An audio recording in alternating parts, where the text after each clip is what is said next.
Well, ladies and gentlemen, we are almost ready to listen to Senzo Mchunu. They actually postponed to 2:30.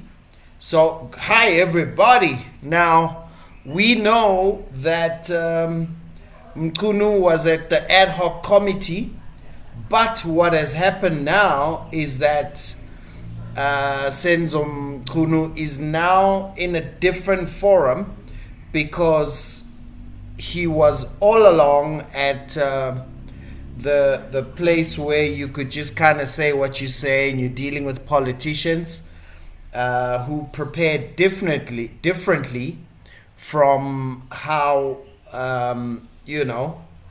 top lawyers, starting from the chair, retired Deputy Chief Justice Madlanga, all the way down to the colleagues, the other commissioners, and the evidence leaders.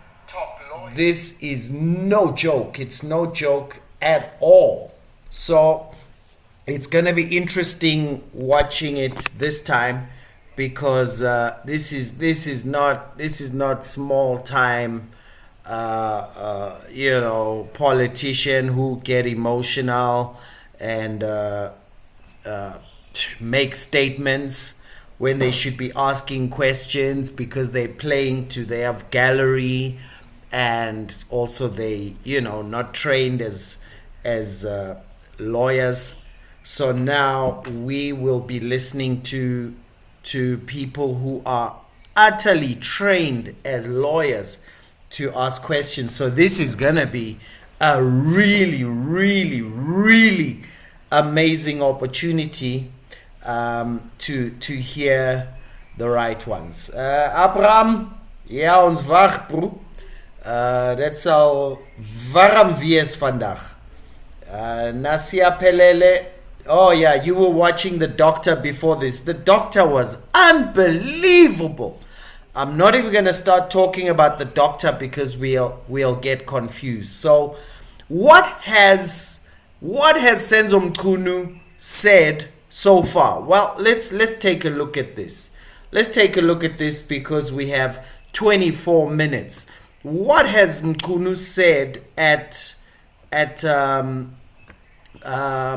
the Parliament Commission so far? So let's show you some of the things he said, and he's not gonna pull this off at the commission. And then come back after that 20 minutes. Okay. Yes. Okay. And then you can continue. Okay. Thank you very much. You must not be worried, but look, then, Okay. if that is what you are wearing or what you are smelling is combat clothes, I will advise you to wear Senzo Mchunu and not General Mkhwanazi. Thank you. Smell Mchunu and not Mkhwanazi. Honorable Skosana. Yeah, thank you, Chair. Just before your break, the remark from the minister that he's smelling, from the 6th. For me, he has started to smell like General Zibia. I thank you, Chair.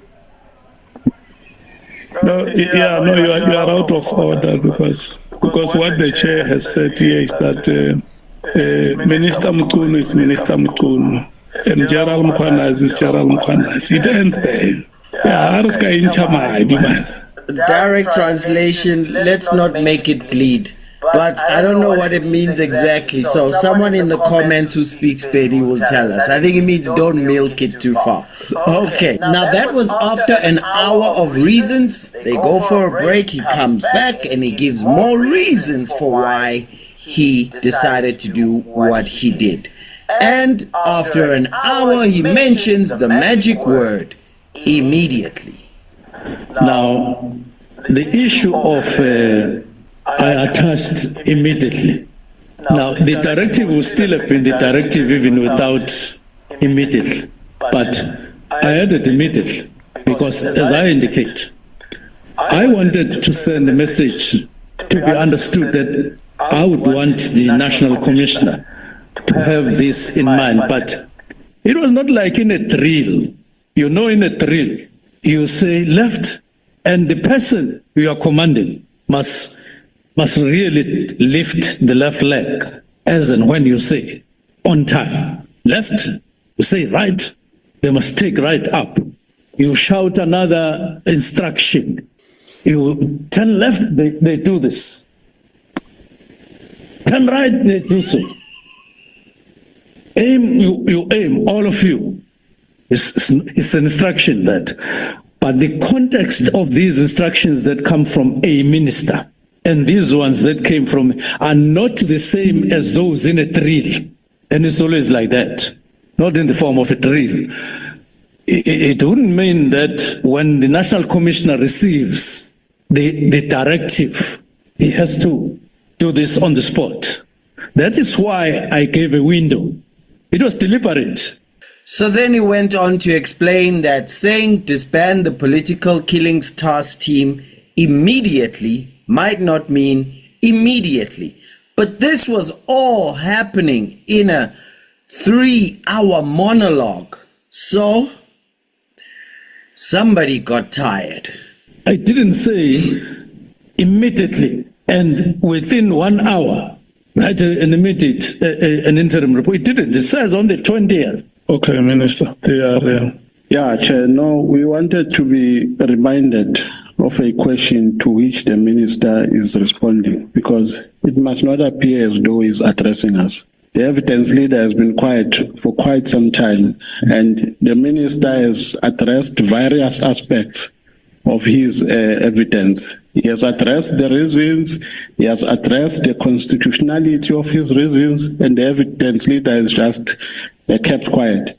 So as he continues to ask the Minister, we are following also. That is why we also peruse the documents. So he shouldn't address for a very long time without getting proper guidance in terms of the questions that must be posed to him. So which question is the Minister answering? Chair, I see nothing wrong with what the Minister is doing. Well, speaking of as if he has done something wrong, while he's giving all the reasons, here's the problem. The Madlanga Commission has already happened. And I'm sure what was in their mind is, I don't need these reasons. So what will happen now is you can get away with this kind of stuff. So for sorry about comments adversely on the PKTT in the sorry about the sound, but in the Madlanga Commission, you won't be able to play these kind of games and all of that, because you're not dealing with a chairperson and an ad hoc committee who care how the public is looking at them more than they do about, some things that are more important. So it's gonna be very interesting, because this one is properly led and it's pretty solid. So we still have 20 minutes. So let me remind you of some of the stuff he said in Parliament, which is not gonna fly here. No, he will speak to the minister. But then what does Mchunu say on his second day of testimony? Did the President agree to the disbandment of PKTT? The answer in the affidavit is that I briefed the President, he agreed with the briefing I gave him. So, Honorable Minister, is the answer yes? Yes, as is in the affidavit. The answer is yes. The answer which we must record is yes. Yes. Thank you. May I check, honorable members, are you satisfied? Can I allow the senior counsel to proceed? Thank you. So the answer is yes. And the chairperson says, no, be clear. We're asking for our record now. Is it yes? He goes, yes. Chairperson looks at everyone and says, is everyone fine with this yes? And they're all like, we got it. It's yes. So President Ramaphosa now must come and answer. So now it's begun. Everyone is going to be throwing everyone under the bus. Not only did he do this, but he went into a very weird, desperate defense. He tried to bring up a recording where he said Nhlanhla Mkhwanazi threatened him, but Nhlanhla Mkhwanazi didn't know that he was being recorded. Then he played that long recording and nothing in there was Nhlanhla Mkhwanazi threatening him. So then they stop and they come back and his guy online says, okay, I found the part that proves that Nhlanhla Mkhwanazi threatened. Now he's going to play the part, but we only hear the chief of staff speaking on the phone to Nhlanhla Mkhwanazi, who doesn't know he's being recorded, and he's putting words in his mouth. And this is what he brought as his evidence that Nhlanhla Mkhwanazi was threatening him. Listen. We'll play that part from 3 minutes 54 seconds, and we hear if he confirms that he wanted us to hear. Kufanele ngabe ubhalile la ukuthi akayiyeke lento mengabe clean. You should have written it down herein. If you said he should stop this thing if he is clean. And if he never took anything from anybody. So such information is very crucial. He should have written those if he was listening to our telephonic conversations.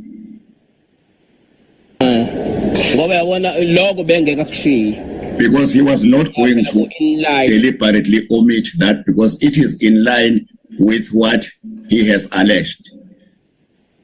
Around all the issues he has raised, he has not even raised the issue of the warrant.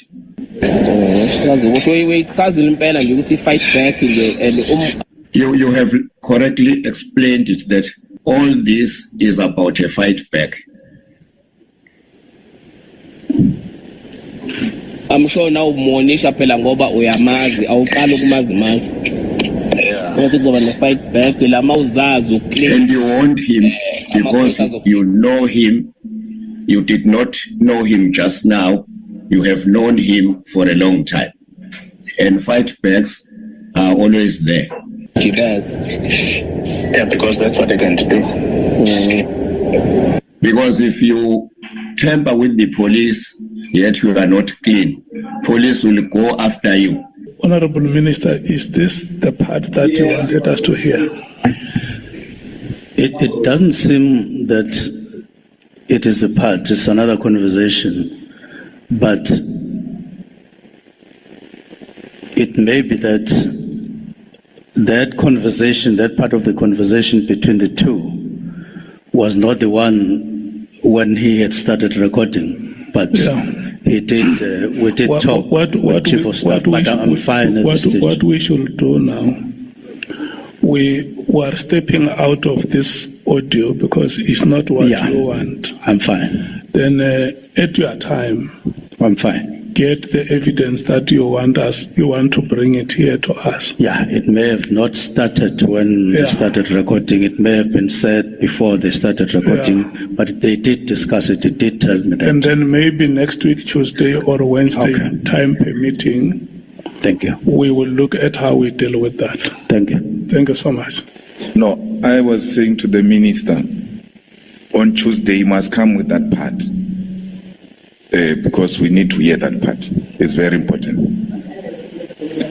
Not those things of where the minister is being threatened in that conversation, because, and the legal team must help us there, his legal team, just to cut that portion and then come and play it. So they obviously didn't buy it, because what was played earlier, the long section, and this, none of it has Mkhwanazi threatening him. Here's what makes this so desperate. Number one, it is social and political suicide to come out and say, I was recording someone without their knowledge. Okay. So you shouldn't record people without their permission. And if you do, you should keep it to yourself, at least. And if you're going to bring it out, it better be a smoking gun. I can imagine every comrade of Mchunu thinking back to every compromising conversation, thinking, oh man, don't tell me I was recorded. So that just came across as very desperate. And unless he brings a smoking gun on Tuesday, this was a moomish of the year. But he implicated Ramaphosa. Speaking of implicating Ramaphosa, do you remember that 8 months ago, President Cyril Ramaphosa signed the expropriation without... Yeah, so I think what makes this different is that you can't play these games with the commission. These are not, these are not politicians that you can, get up to no good with. You are talking to lawyers here. And number two, if you come with something that is just a rumor, they're gonna make you say, so you agree that's a rumor, right? This is not fact. You have no factual basis. And if you say things that make no sense, like if you're gonna try come and say immediately doesn't mean immediately, look, Parliament made it pretty clear, like, dude, come on now. But it doesn't it's gonna be worse when you're dealing with top lawyers who have dealt with facts and evidence all of their lives, and Madlanga, who's looked at the most amazingly complex cases and is very clear about what is a fact and the new famous word in South Africa now, mabaribari, hearsay. So yeah. So anyway, I gotta greet you and your viewers since we are in South Africa, and so I wanna greet Nasia Pelele. Greet you and your viewers. Abraham Spies, greet you and your viewers. Tiger 9, greetings to you and your viewers. Clarence Fortune, thank you. We've sorted out the echo, correct? Greetings to you and your viewers. Londiwe, greetings to you and your viewers. Senzo, greeting to you and your viewers. Thank you. That helps. Immediately has many meanings, but not at the Madlanga. You're not gonna pull off that nonsense there. They will know what immediately means. He's gonna be fried because they also get to watch what's happening across the board. So it's gonna be tough. It's really gonna be really tough at the Madlanga Commission. I would hate to be in his position today, because they are not nice. They are Hashem, they're not nice, man. So it's gonna be very interesting. So now I was greeting you and your viewers. Yes, Owen Motiba. Hello Malum Bonsai. Hello Mshana. Hello chat.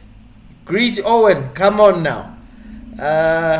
So I'm not alone, right? VUT Zarko Ewena. Who's Ewena? Nondeva. Yeah. So Spirit Madonsela. Greetings. Are you ready to watch your suspended police commission minister get fried on national television? Woo! Walter, immediately. What does immediately mean? Does it mean today, tomorrow, soon, sometime? Well, we are clearly going to know what it means today. We are going to be very clear on the meaning of immediately. We've got 7 minutes before they come back from breakfast. Yeah. South Africans of all colors need to unite against our corrupt politicians. Indeed. But they hide their corruption behind dividing us. So, yeah, we gotta do that. Hey, Karen Photography! Karen Barnard. Greetings to you and your listener. That's me. Yeah, they can't be nice anymore. No, and they have never been nice. You know, it would seem like they were nicer to Mkhwanazi, but it's only because he would say something and give evidence, or say, but someone else will say it more and give evidence. They haven't been nice to the people who just want to say, I'm James Bond 007, and that's it, believe it. So, yeah, that's me. Yes, Owen is greeting Karen. That's what I'm talking about. Yes, Tiger greeting Karen. That's me, you ready? Yes! It means now, Malima said. Yeah, I think immediately means immediately. So, Marlene, that's so kind. You enjoy my input so much. Thank you. I enjoy your presence here. I think the best part about immediately was, in fact, we have 6 minutes. Oh, can I risk it? Yes. I can risk it, right? When he was trying to say what immediately they immediately was talking about. Please let me find it, where he was saying not like a drill. Is it this one? There's the part, I didn't play it, where he says no, not like a drill, where they point and they say yes, shoot, don't shoot. This is the real explanation that makes you think, how do these people rise up? Fantastic. In fact, why I issued a letter of directives, the 3 directives, so that we don't take one aspect. For instance, I would respond to you that my predecessor can't be. Weirdest thing came out of Mchunu's mouth. Now, let me go on to another reason. Chair, can we take a short break? Yeah, I wanted to check how many more reasons are left, because we want you to break. Okay. Now,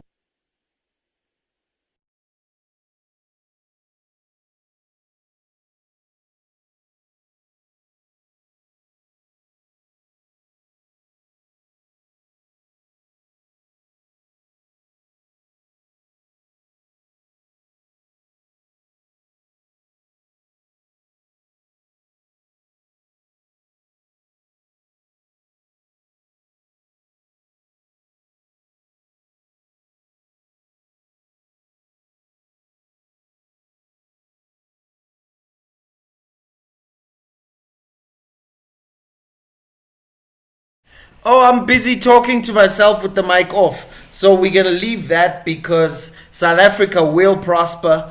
Yes, South Africa will prosper. That's for sure. So I was saying I don't want to look for that part, because any moment now Madlanga will come, and I will not be streaming when they come on. And I don't want Madlanga to say, Mr. Shongwe, what I would like to clarify is what time did I say we would come back from break? And then I'll have to say, you said 2:30, but you know 2:30 doesn't mean 2:30 because it depends on which country and on which timeline you are. And then you said 2:30, but it depends on where you are in the world. So Mr. Shongwe, can you answer my question directly now? What time did I say you should come back? And then I'm gonna be grilled. So I'm not trying to look for it because we are 2 minutes away. So Madlanga will come back on time. Do you know one of the reasons why he speaks like that as a general way of speaking, besides that it could just be how he speaks, but that is one of the great things about being on Good afternoon, record. everyone. Yes. We are about to resume. Just a reminder to all members of the media, once you've taken your shots, there's a line for the media, which is 2 rows back. Please respect that. Thank you. And please, members of the public, switch off your cell phones. Thank you.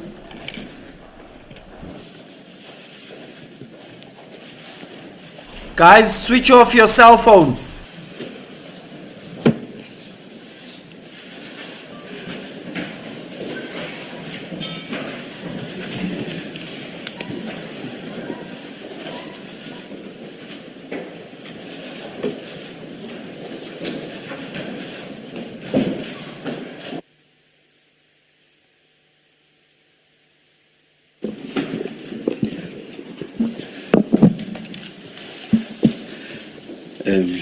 Ms. Sello. Yes, Chair. Why the change of position? I'm following my leader. Because there I am, I'm looking there. I know. This is a preference my leader has, so I'll have to follow her lead. Thank you. Yes. Afternoon, before we turn to that, afternoon, Chair, for purposes of the record, I understand Brigadier Majeng was committed or subpoenaed for today. I am informed that he has filed his statement. It's a she, right? She has filed her statement and is released from appearing. We propose that she be released from appearing today, and she will be given a new date on which to appear. So if the commissioners could approve that. Obviously in the new year then, or not? In the new year, Chair. Thank you. Secondly, we this afternoon start with the testimony of Minister Senzo Mchunu. Before we get into that, it is necessary that I place some issues on record and request that the commissioners approve the approach we are adopting. Due to changes that we had to effect to our programming, the result is we are starting with Minister Mchunu this afternoon. But we already have a witness under subpoena for tomorrow. And we have engaged with Minister Mchunu and his legal representatives. And the agreement is as follows. Minister Mchunu will start this afternoon. And in the course of the afternoon, he will give evidence, his version of the issues, uninterrupted and unquestioned in large part by the evidence leaders. He will be testifying in this session of the Commission strictly on matters pertaining to the PKTT. So when he does eventually address the commissioners, it will be on the PKTT. He has submitted a statement, and it's expected that to a large extent, it will follow what he has in the statement. But today, we shall not be engaged by the evidence leaders. He then has to come back for the second day. But because of this witness that is already under subpoena for tomorrow, we have requested, and Mr. Mchunu and his team have graciously agreed that after today, he stand down to Thursday. So we'll interpose his testimony by bringing the other witness tomorrow, which is an EMPD-related witness. We believe that it can work and it shouldn't necessarily cause confusion, because we hope that Minister Mchunu would have finished with putting forward his version of events when he addresses the question of PKTT, so that when we reconvene on the Thursday coming, then the engagement with the evidence leaders starts. If that accords with the commissioners, we propose that we approach the testimony in that manner. And by engagement, you mean pointed questions? Pointed questions by evidence leaders. As I say, today we will resist engaging him pointedly on these matters and to give him the opportunity to put forward his version on the matter. And I emphasize by the evidence leaders, because it is not my place to dictate to the commissioners how they deal with that. I thought just to share what the thinking is and where the commission's hands insofar as that is concerned. You say the pointed questions will start on Thursday, and my sense is that you are saying in the morning on Thursday? In the morning, so we expect on Thursday to run the normal day. So that means you are hoping that the evidence today on the PKTT will be completed. Is that the idea? I've seen, my experience here is that for a whole day we take only about 12 pages of a statement. So unless you tell me that the minister's statement on the PKTT is around 12 pages, and that's the whole day, by the way. Now we have only the afternoon, so... Chair, in discussion with Minister Mchunu and his legal representatives, I put it no higher than to say it is a hope. It is a hope. Right. And to the extent that it is impossible to achieve, we will then have to contend with a rollover to Thursday, hopefully morning, to allow for proper engagement thereafter. Thank you. And I'm not in a position to give any guarantees beyond that. I understand perfectly. Thank you, Chair. I understand perfectly. Thank On you. that score, Minister Mchunu is represented by Advocate Ndukaitobi SC, instructed by Mr. Sandile July of Worksmans. And if we may invite Advocate Ndukaitobi to place himself and his team on record. Thank you, Chair. Please. Good afternoon, Mr. Ndukaitobi. Good afternoon, Chair. Thank you for the attention, and your fellow commissioners, I greet them as well. My name is Tembeka Ndukaitobi. I am acting on behalf of Mr. Senzo Mchunu, the current Minister of Police.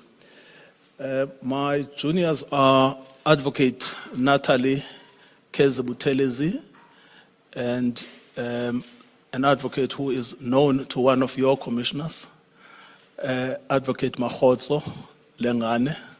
We are instructed by Mr. Sandile July from Worksmans. Thank you, Mr. Ndukaitobi. Thank you, Chair. Might I add one point to my learned friend's preliminary issues?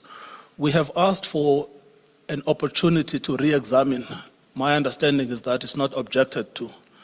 We have arranged that it should be done if we exercise it on Friday from 2 p.m.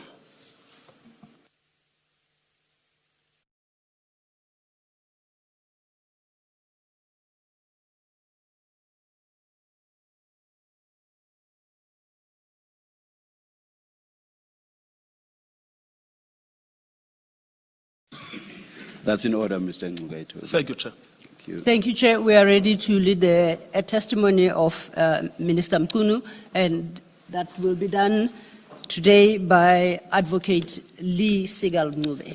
Thank you, Chair. Thank you, Ms. Law. Yes. Thank you, Chair. Yes. Chair, the Minister will take the oath. Good afternoon, Minister.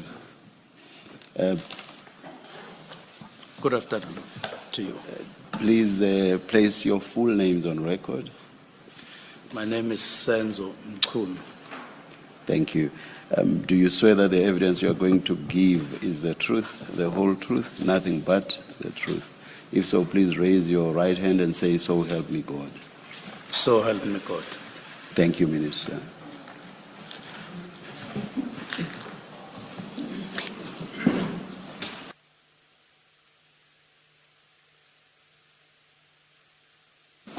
Chair, if I could just ask the Minister to please bring the microphone closer to him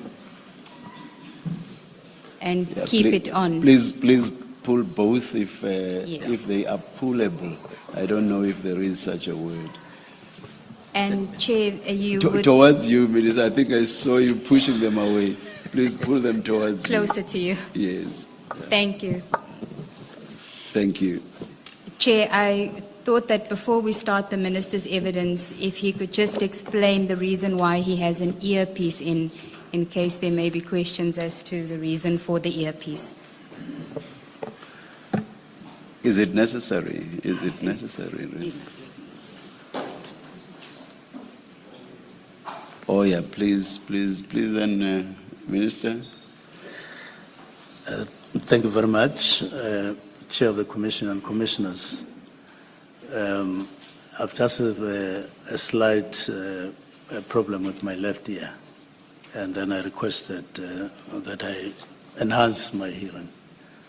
It's nothing abnormal, but for purposes of this commission, I wanted to pick up every word and ensure that I am with the commission. I don't know whether it's me, Minister. Maybe I also need an earpiece. Then it's a bit hard for me to hear you. I've heard every word though, but okay. I somehow have to strain. I need to raise my voice when I speak. Please, thank you. I will do so, I promise. Thank you.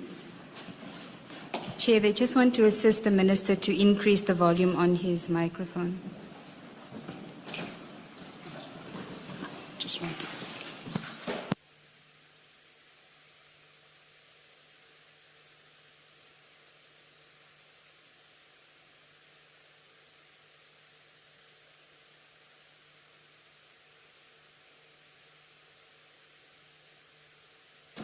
Sorry, testing 1, 2.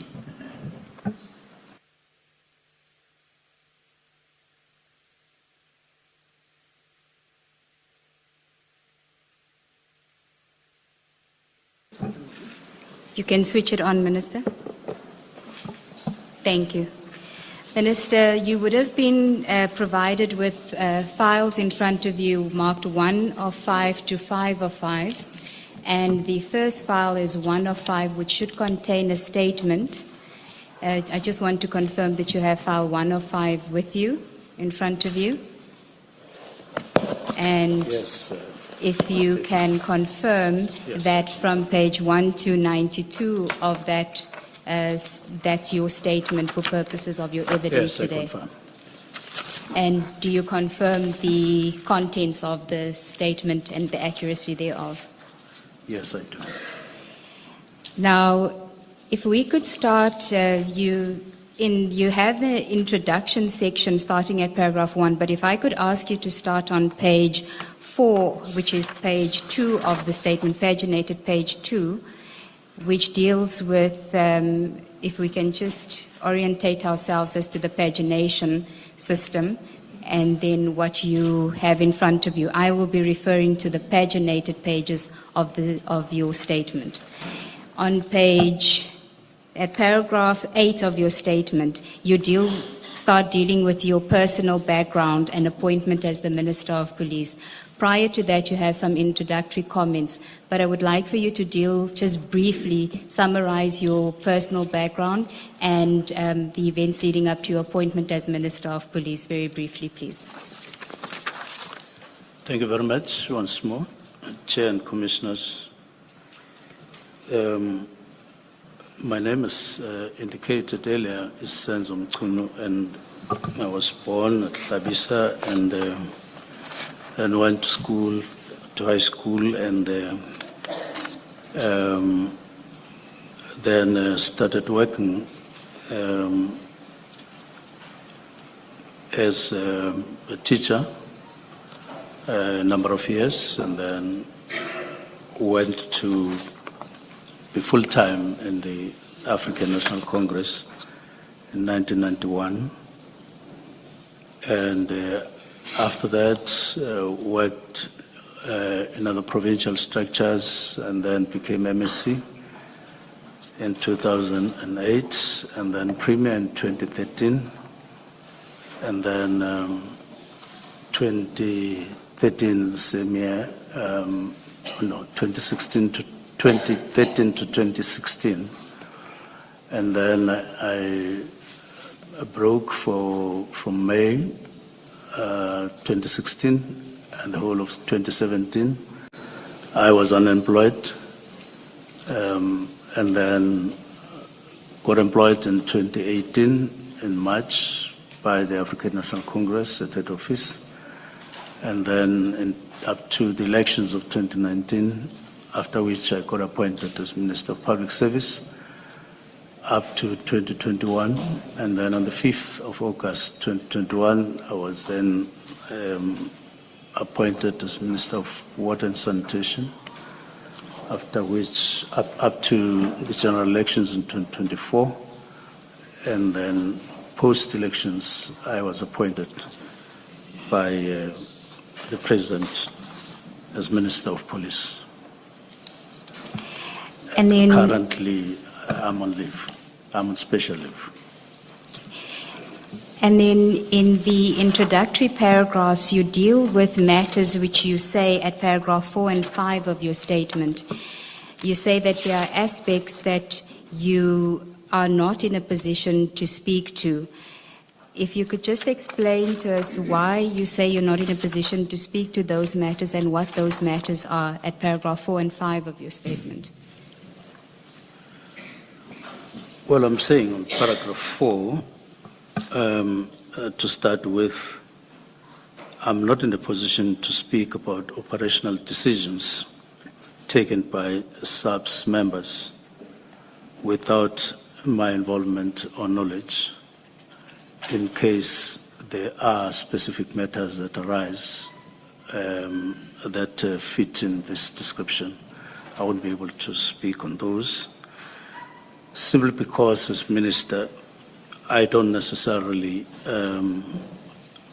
direct, approve, or participate in operational policing decisions or activities like operations that from time to time police decide on wherever in the country. I don't deal with those.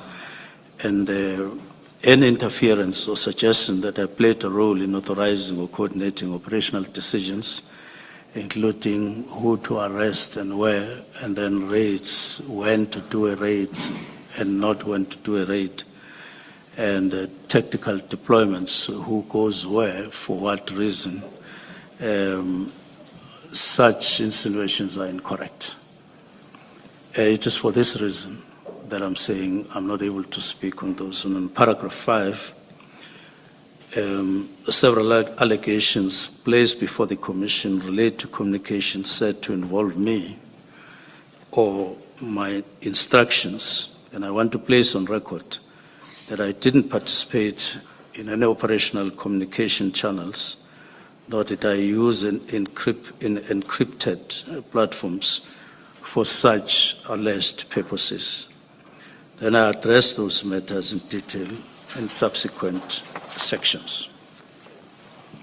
Thank you, Minister. And then at paragraph 6, you then also deal with aspects that you say you don't necessarily have personal knowledge of those aspects, but you deal with them purely to assist the Commission with its factual reconstruction. Can you just explain what you mean by that at paragraph 6?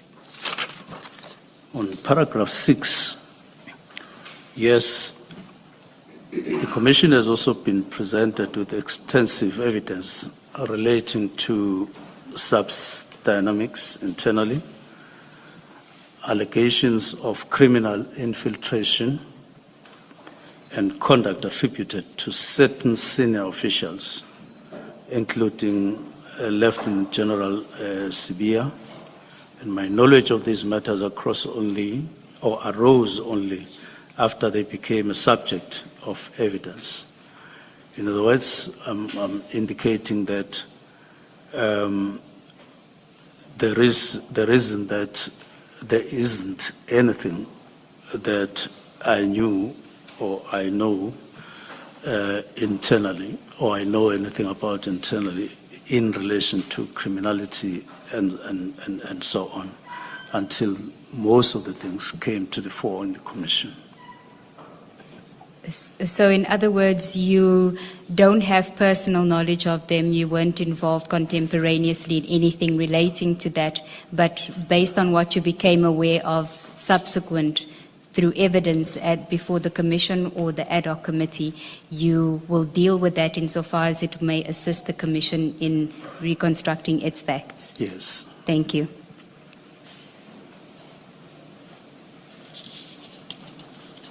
Then if we can go to the section where you deal with your orientation into the Ministry of Police, which is on page 6 of your statement, starting at paragraph 14. And just to place it in context, at this stage you had already had 2 stints as a minister. Is that correct? Before you joined as Minister of Police? That's correct. Okay. Can you just then take us through what the orientation entailed and when you actually took office? Before I do so, as you instruct, I do want to indicate that through all those positions, that public positions that I have had the privilege to occupy, from MEC, Premier, ministerial positions, I have never been accused of corruption, not once. This is the first time that I get accused of such, as alleged particularly on the 6th of July. Now, the orientation that I'm talking about was the orientation that got organized in the main by a National Commissioner, together with his deputies and other senior officers and subs, shortly after we got sworn in as ministers, and together with the deputy ministers that I serve with. So we met police management on a meet and greet basis, and we planned how the orientation would unfold. And thereafter, we started without any waste of time, from just shortly, I think within a week, running those orientations from July up to December. But I must add that we went beyond December, even though it was no longer just pure orientation. It involved some discussions, some decision making. In fact, even during the period of orientation, because it would be repetitive in some cases, getting to other levels of matters, we would then have discussions and in some cases take decisions during orientation, broadly speaking. But where there was an opportunity, we would then narrow down on particular issues. And we proceeded then until December. And I would say that a little bit beyond that in some cases. Now, what we were dealing with in the main during those orientations, it was structural and organizational matters. And I should take it that it was logical that as new people, newly appointed minister, we would have needed to know the layers of subs from national up to a police station, and also know the organization horizontally. And indeed, it was structural in nature in the main. Personally, I was interested on these matters because as soon as we got appointed, I had a sense that we would need to get into some of the challenges of SAPS that I had some distant understanding on that were structural in nature, and therefore it was quite an opportunity for us to learn those. And there were particular dates when we would focus on a matter, like the 12th of June, 15th of July, the 14th of August, and the 19th of November, where in the main we're dealing with crime intelligence almost exclusively and so on. Now, because of a number of reasons, it was during that period, during those discussions and engagements, when one of the things that we picked up was that the head of crime intelligence is also the head of National Political Killings Task Team at the same time. Now, I did engage a little bit with that particular matter as we picked it up, as we picked it during that time, saying that how did it happen? I was asking a question and made a comment or a remark that it possibly was oversight when that decision was made. Lieutenant General Khumalo was first appointed as head of National Political Task Team, sometimes known as PKTT, and then in 2020, that was 2018, and then thereafter in 2022 he was appointed as head of crime intelligence. Now, we then passed that particular matter after picking it up and making commentary about it. But we also got to know... Minister, sorry, Yes. please hold your thought. Don't forget where you were. I get confused. My impression is that you use the royal we. We, although you are referring only to yourself. But sometimes on the odd occasion you will use I.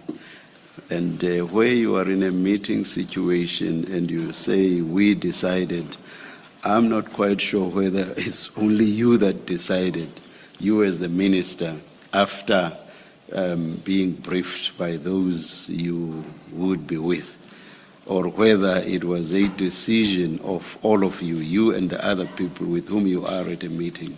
So I get confused between the royal we and the singular I. Well, yes, I was, when I used I was making reference to the question that I asked during that meeting and those engagements, which I assume to be in the interest of all of us who were there, particularly the ministry, meaning the two deputy ministers that... So must I understand we to refer to more than just you? So it's not the royal we? No. It is just us. Thank you. Thank yes. you very much. Thank you very much. Thank you, Chair. And Minister, just while we're on that, at paragraph 15 of your statement, you refer to the participants in that orientation process. You say it's senior management of the police, and you identify General Masimola, and you say his deputy ministers. His deputies. So the National Commission and his deputies, would that have been General Sabia, Lieutenant General Sentimule, Lieutenant General Sabia, and Lieutenant General Musikiri? Not exactly. Not Lieutenant General Sentimule, but his deputies are Lieutenant General Musikiri, Lieutenant General Sabia, and then there's an acting general in support services, Lieutenant General Nhlanhla. Those are the three deputies. But there is then CFO, who is at the same level as well, as the deputies in finance. It's just that normally when you talk about Deputy National Commissioners, you refer to the three, but she's actually there as well at the same level. So those are the people I'm referring to, but there would be other staff or other police officers, depending on the matter at hand. Thank you. And so insofar as you dealt with the dual role of Lieutenant General Khumalo, Dumisani Khumalo, and those discussions had arisen, who brought that tension up about his dual roles? Who was the person that raised that concern in the meeting? I raised that concern myself politely, and it was a remark, but I considered it as a serious remark because I wouldn't have expected that there would be that dual role, not necessarily because of the load and other related matters, but because of the role that crime intelligence plays in the country, which I regard as a 24/7 kind of work, very, very critical in terms of assisting police in the fight against crime. And we were later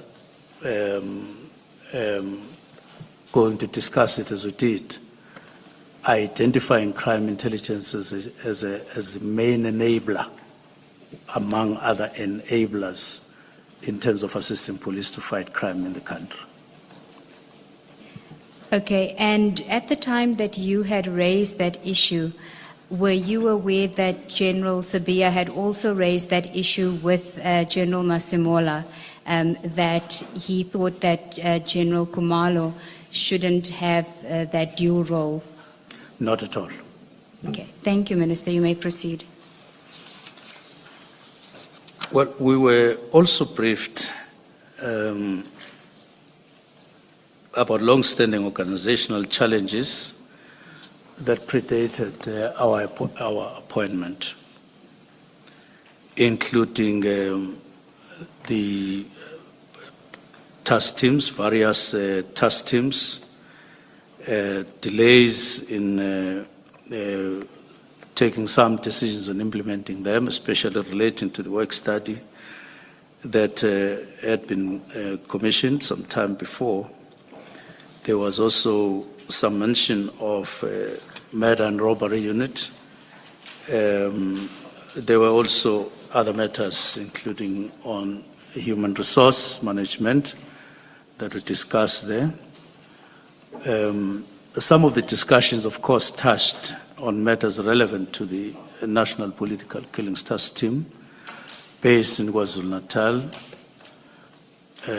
For instance, in a meeting on the 1st of November 2024, the National Commissioner did inform me and the deputies, Dr. Bushielo and Mr. Castle Matlala, that the National Political Killings Task Team wasn't a formal unit necessarily, but rather an interim task team. I will elaborate on this later on. Overall, my take during that orientation was that it was a fruitful 5-month kind of exercise by December to help us understand the department. On average, it takes about around five months to understand a department. It can take less, and you reach higher levels of command in terms of understanding a department. But you then go on to intensify your knowledge about all other various matters in the department. But that's more or less what it had taken me to understand that in terms of the period in other departments. Now, at the end of that period, for instance, in December, we felt quite empowered, particularly if I could speak on behalf of myself. I felt quite empowered to do, going forward, what I needed to do.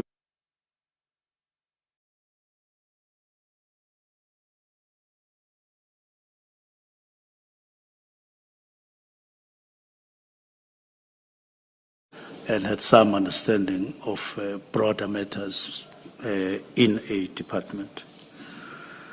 I want to go on to say that at this juncture,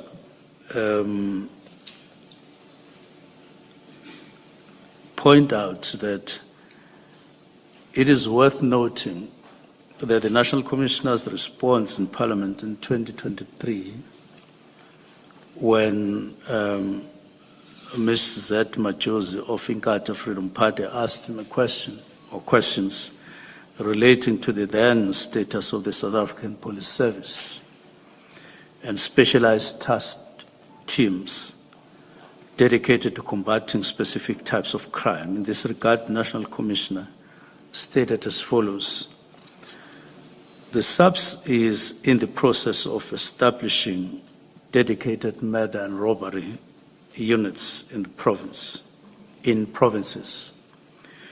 as a specialized investigative response to these conduct crime categories, close quotes.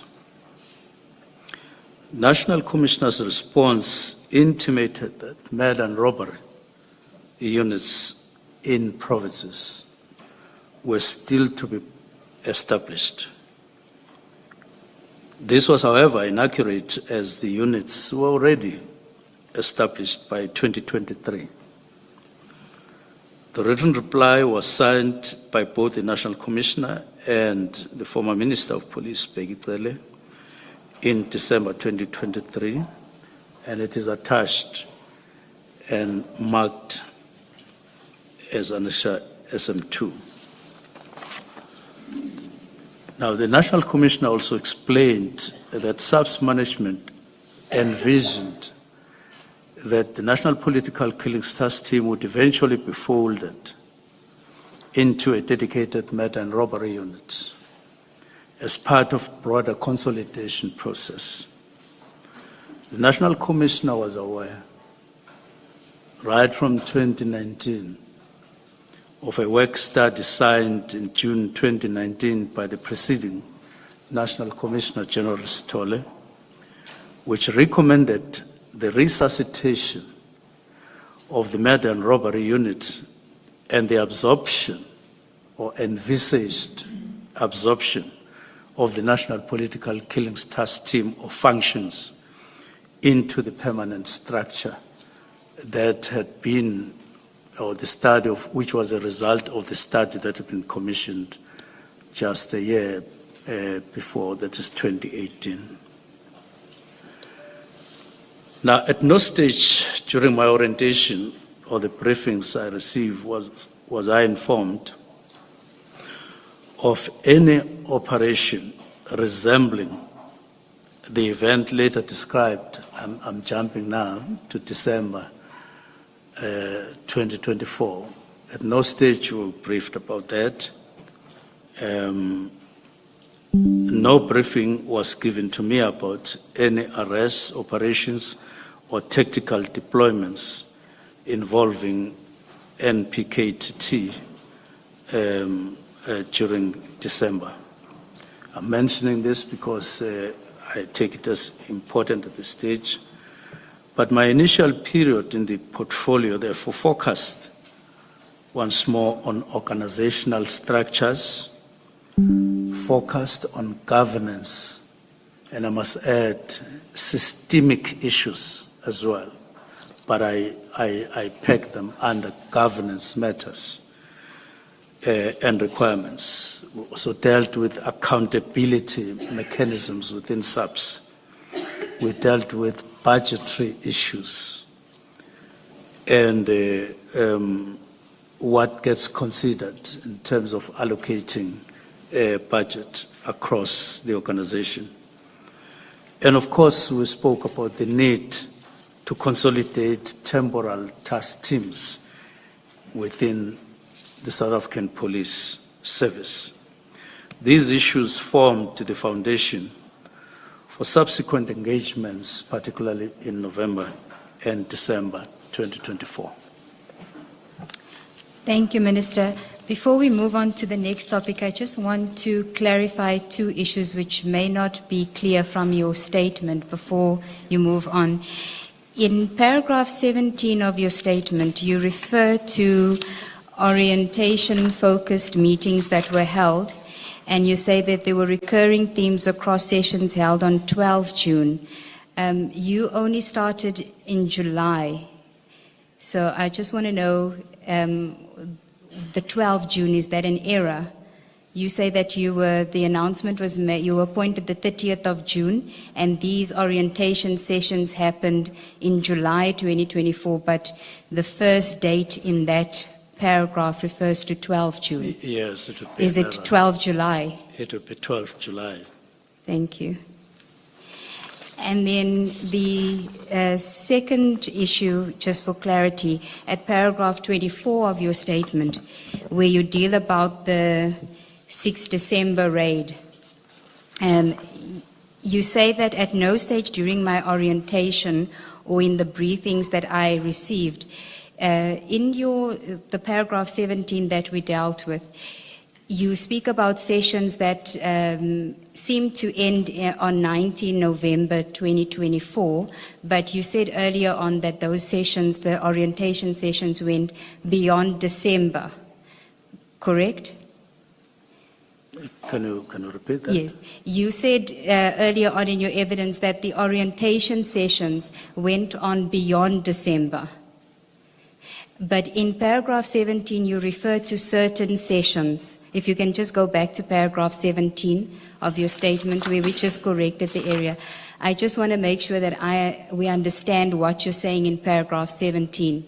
Are you saying in paragraph 17 that those specific dates mentioned there were sessions where the issue about the crime intelligence was raised? Or are you saying that those are the only orientation sessions that were held? No, I was making an example that those days, those dates there was a focus almost on one particular issue, that is crime intelligence. And of course, we went up to December, but I do say that in certain aspects, we did go beyond December, still on orientation, but the type of which involved decision-making, discussion, not just pure orientation at that stage.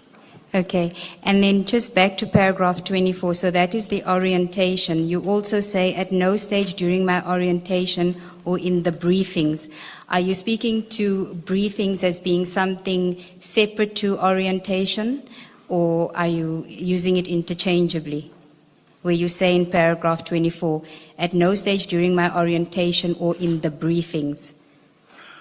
Oh, yes, during my orientation or in the briefings, I'm using that interchangeably, but I know that each one has a specific meaning, but in the context, I'm just using them interchangeably.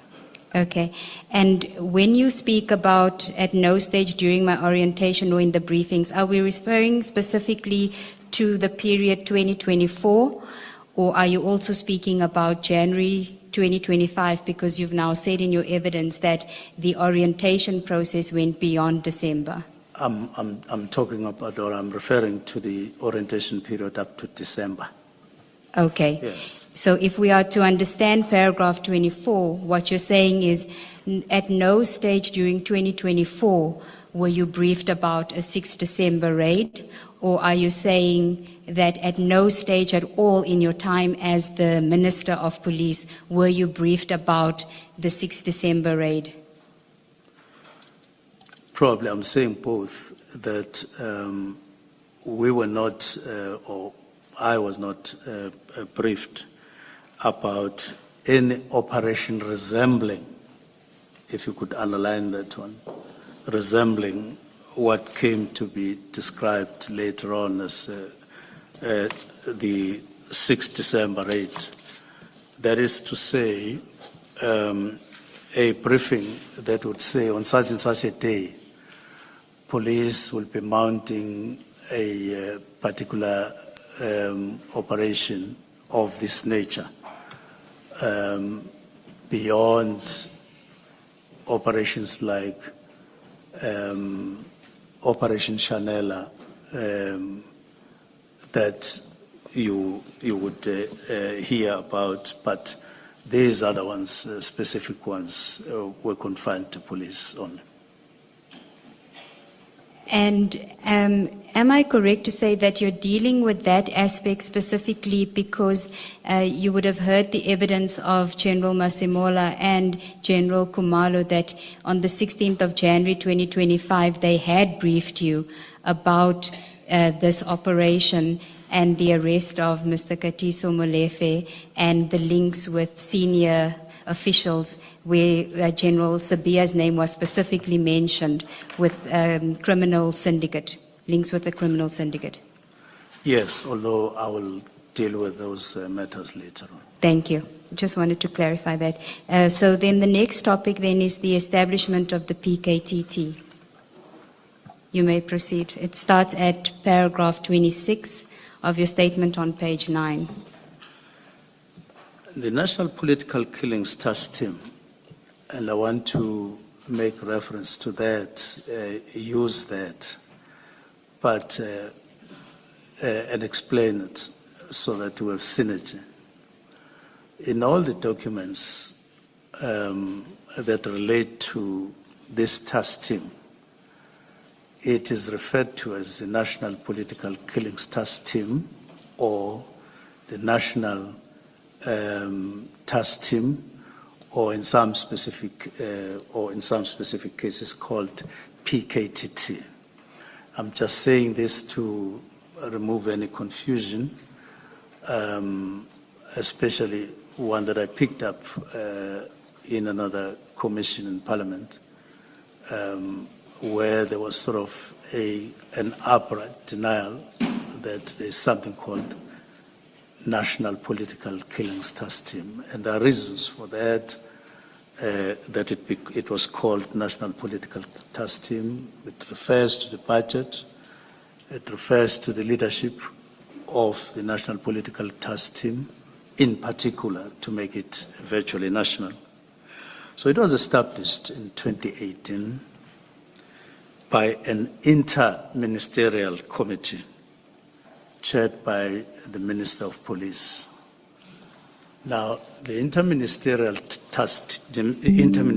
committee itself was appointed by the President of the Republic, President Cyril Ramaphosa. This was in response to a surge which had been building over time in KwaZulu-Natal, a surge in what came to be described as political killings, which refers to the murders or assassinations of people occupying political positions in that province, in some cases also together with officials in government structures. Now, there was then a concern that there was a surge, a noticeable surge, and it was like consistent, and the president then decided that he would appoint an interministerial committee, and he instructed them to work on a mechanism that would contain the situation and actually reverse that trend that was taking root at that particular time. Now, it was created as a special project, just like in the language in government, where a special project can be created in any department. And it was established through an exercise of executive authority. Now, I need to emphasize that it was established through, if you like, political intervention, where the president was using his executive powers to intervene in a situation as was necessary. It was not established in terms of Section 11(2)(d) of the Constitution of the Republic. Section 11(2)(d) of the South African Police Act 68 of 1995, which, in other words, a combination of the two, which empowers the National Commissioner to establish components or units within SAPS. Its creation was therefore political and time-bound, and it did not form part of SAPS' permanent organizational structure. National Commissioner can establish a task team anytime he sees fit, and using the powers bestowed on him by the Constitution and by the Police Act. A provincial commissioner can also do so. Even at district level, such task teams can be established. But the National Political Killings Task Team wasn't one of those established by the National Commissioner. It was established through that political intervention in the exercise of executive powers by the President. Now, because the NPKTT was a project, it was always understood that it was interim in nature. It was never at any stage understood to be a permanent kind of setup. And I must distinguish between a team at this stage to clarify my point. It was never established as a unit. It was established as a team, actually a task team. Now, and there's a difference between a team and a unit in SAPS. And I'm explaining that because at one point when the commission was on and Major General Van Rooyen was asked a specific question in this regard, she said, if I remember correctly, she said there is no difference between a unit and a team. And there is a difference. Now, the NPKTT was established as a project. It was allocated a specific budget taken from various programs at the time. In other words, it was not budgeted for in a normal way where you budget for a program in a department. It had a team that just been set up mid-year, and then a budget had to be found to make it move on as required. Now, as such, like the principles that apply to all other projects of government, it would require periodic extensions or assessments, not extensions, but periodic assessments. It would require a budget to run. It would require a period which would be at which it will end. There's no project that I'm aware of in government that runs indefinitely.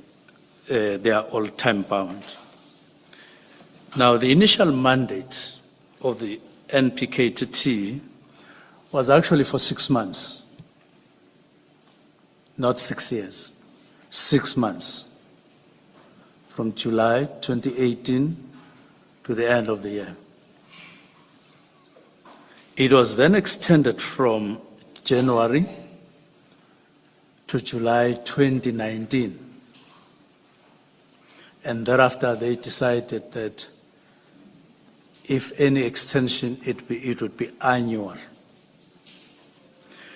But initially it was 6 months. That's why at the end of the first 6 months, there was an assessment. And it was decided consciously that there would need to be an extension, which was for another 6 months. Now, in 2020, there was COVID in the country, and there was no assessment that was made of the PKTT in that year. The following year, 2021, an assessment was conducted.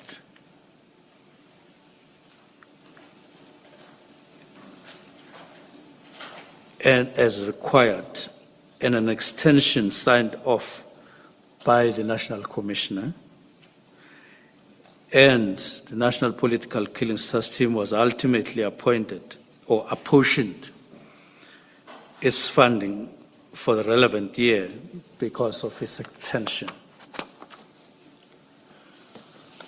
Now, beyond 2022, because this was an extension between 2021 and 2022, there was no further extension that was sought. In the same manner, I should qualify that, as it had happened before. And there's marked differences when you look at the previous extensions and after 2022. As a result, the NPKTT continued to operate without a required assessment and renewal for more than 2 years. And I'm advised that the relevant expenditure during this period, beyond 2022, on the NPKTT is irregular under the PFMA, Act 1 of 1999. So what I'm explaining here is that the National Political Killings Task Team was a project. It had a project leader. It was not a unit in SAPS, and it had no budget allocated, but budget had to be found from other programs, even during extensions, to fund it. And it had a clear objective, and it had to be subjected to regular assessments, and costs had to be calculated at each time there would be an extension, just like all other projects of government. And it was time-bound all the time, from the time it was conceptualized. It was never an open-ended. It was 6 months, and next 6 months, and next a year, and then next a year, but after 2022, there were no longer, I would say, proper assessments in the true sense of the word. Thank you, Minister. You then have a subtopic, but before we get to that subtopic, at paragraph 31, you mentioned that you are advised. Are you speaking about advice that you had received at the time when you were considering the PKTT or having regard to the PKTT, or now that it was in violation? I'm talking about now. Now, Yes. Okay. You may proceed to the subtopic, which is the shift towards permanent structures. And you do set out here facts that, of course, you don't have personal knowledge of, but you do reference a work study, which you say you would have had knowledge of because would that have been part of your orientation? Yes, if you could just deal with that briefly, please. In September 2018, SAPS initiated feasibility studies for a new specialized investigative capacities, including murder and robbery, anti-gang taxi violence, and cold cases or cold case investigations. These findings were later consolidated in the 2019 work study. In 2018-2019, feasibility studies confirmed that political murders were already within the core mandate of murder and robbery capacities and didn't require a parallel temporal task team structure. The study set out a detailed minimum personnel and functional requirements that couldn't be met sustainably through temporal project team, in other words, on a project team basis, or on a project basis, rather. Now, on 26 June 2019, General Sithole approved the work study establishing the murder and robbery unit and other specialized unit as per the outcome of the work study commissioned, as I indicated above. The murder and robbery unit's mandate, including serial murders, police killings, political murders, murders of elderly persons, and attacks on farms and small holding. And I attach a copy for your reference as SM3. It outlines very, very well. And perhaps I should just explain it as you would see there.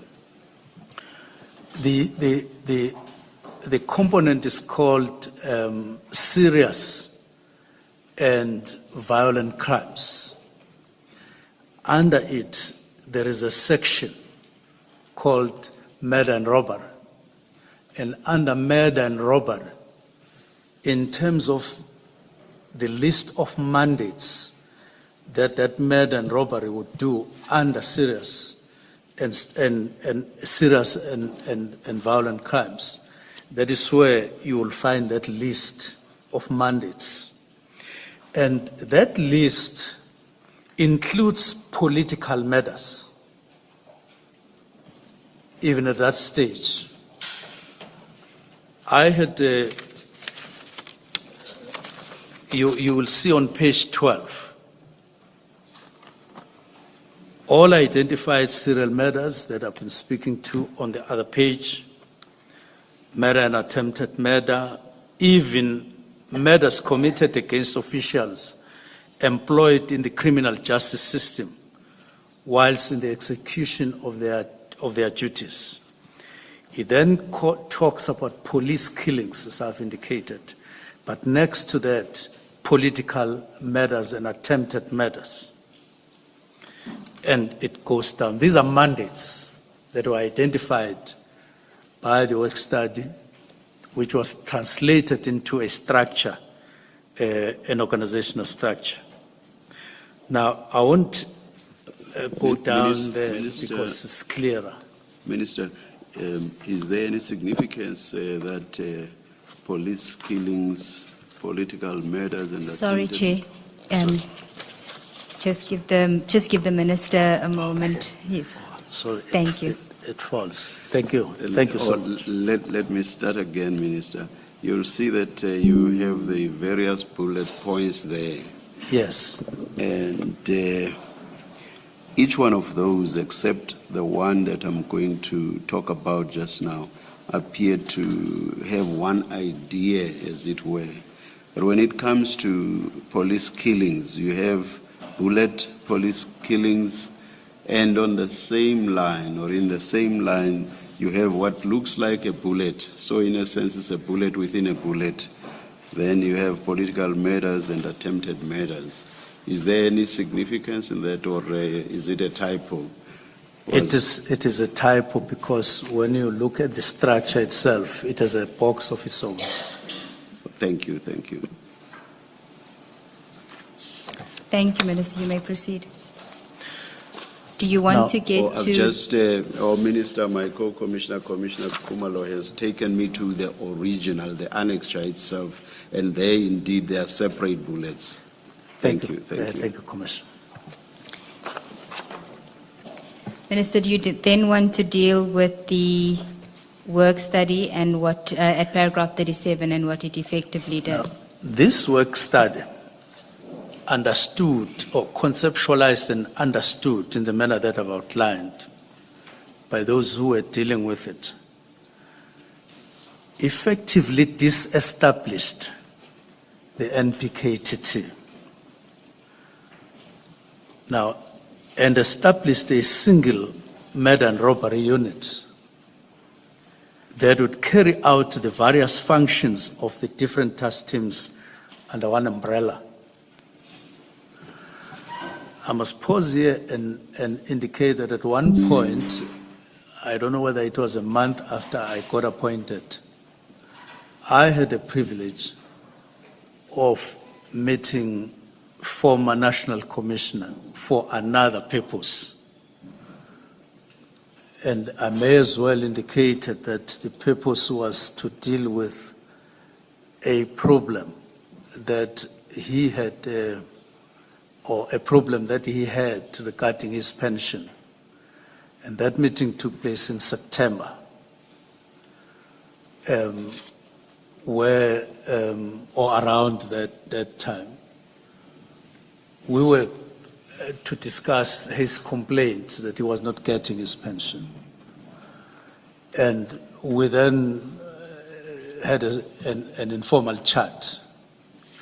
But I had asked him a question in the process. What is this thing called cold investigations? And then he explained, and in the process, he then took me through the work study and various matters, not in the form of a presentation, but as we were chatting. Now, I'm noting that because he didn't seem to be interested in serious and violent crimes more than in murder and robbery. That is where his emphasis were. Now, on 14 November 2019, as we continue, Major General Mzima signed an implementation letter, now implementing the work study that had been commissioned, that had now been translated into a structure, and now it was for implementation. And I want to go back to emphasize what I've just said, that according to those who were involved, once you implemented the structure, you now have murder and robbery under which you had those mandates, which meant you had sub-units under murder and robbery, sub-units. So these mandates would be carried out by sub-units. It meant that you wouldn't have PKTT or NPKTT as established in 2018. It would be absorbed into murder and robbery. So what she was signing, was then a letter giving the department a go-ahead. And the functions, therefore, contemplated in the work study were to be implemented in phases as per their decision. Now, the only specialized unit that became immediately operative upon the signing on the 14th of November was anti-gang unit in the Western Cape and in the Eastern Cape. So they signed, and then they are already, because by this time, 14 November at signing, some units had already been established, as it were, but they were phasing them in terms of the process. Now I want to pause here and then fast forward. I'm saying fast forward so that I don't confuse you, now that I'm jumping to 6 March 2024, which is last year, but still before our arrival. Colonel A.K. Marai conducted a further work study assessment to determine implementation process that, in other words, that had been called for or ushered in by another implementation letter of 14 November 2019. It's now 2024. So Colonel Marai is now conducting another assessment to determine how far has implementation gone as per letter of implementation letter of 2019. Now the Marai report, if I could call it that, identified multiple task teams operating without monitoring, without coordination, without budgetary accountability, including political matter team. Now, we supply the copy of the Marai report marked SM5. In paragraph 6, in paragraph 4, in paragraph 5 and paragraph 1 of the Marai report, the following observations are made regarding the NPKTT and other task teams. And I quote the relevant aspects. The task teams that are not monitored, that they had discovered in the assessment, run rampant for years without determining or accounting for the gap left where the members were taken from, mostly at station level. Task teams found operating in provinces. So he does an assessment, and he discovered that there are several teams that are still operating in provinces despite the implementation letter of November 2019. And then he names these task teams that are still operating unmonitored, that are still running rampant, where there is less accountability. He makes reference to foreign vehicle task team, multiple trial, essential infrastructure, political matter team, to name a few examples of what the assessment determined, or Marai study determined. So in summary, the recommendation in relation to NPKTT was that its functions be transferred to murder and robbery as indicated above. Just like there was a consolidation process in terms of the decision of 2019. This was to prevent various task teams, including NPKTT, from operating in a silo with no coordination or budgetary oversight. So when signing the Marai report on 16 September 2024, and by that time we had arrived, Lieutenant General Sbiya, as one of the signatories, he makes the following remarks, and I quote, "It is deeply concerning that a study of this nature was undertaken and approved by the National Commissioner as far back as 2016. To date, but no implementation by the respective provinces. Now, what is also of concern is that despite numerous work study approval by different national, I would say national commissioners or national structures, little to no effort was made by provinces to resource and implement approved recommendations. This has significantly contributed to the poor performance of the detective services in particular.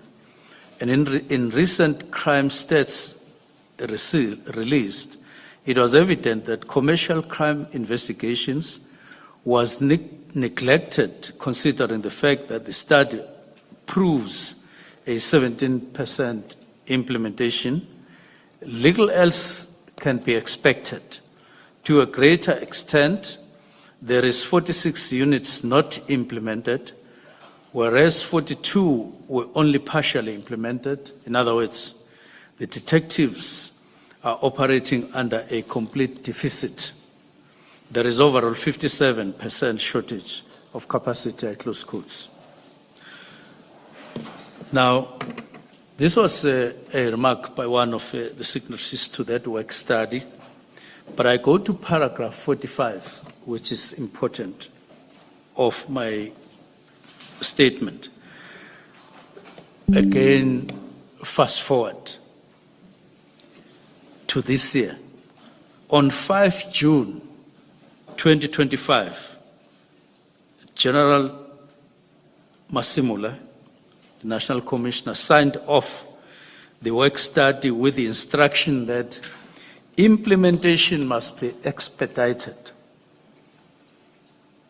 as he said, making that remark. So if you look at it, it had taken the National Commissioner a full year to sign the implementation, which was now expedited from March 2024 to 2025, to June 2025. So it was a year-long lapse after everybody else had signed. Had he signed in March 2024, it would have meant that signing becomes an implementation of what had been agreed on in terms of specialized units as per the work study of 2019. And by this time, 2024, the units were there. They could have been at different levels of strength, but they were there by that time in 2024. Now let me talk about lapses. Just to make sure I understand, Minister. So are you basically saying if General Masemula had signed off on the implementation in 2024, a unit like the NPKTT, as you call it, would have been dissolved as at 2024? Yes, it would have been dissolved. It would have been dissolved, commissioners, for the simple reason that the NPKTT couldn't coexist with specialized units, one of which would be serious and violent crimes as a component, under which there would be murder and robbery, under which there would be a sub-unit called political killings.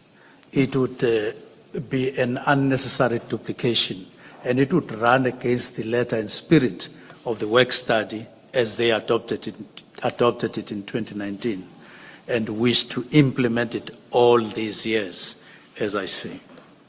Thank you. Minister, I'm here.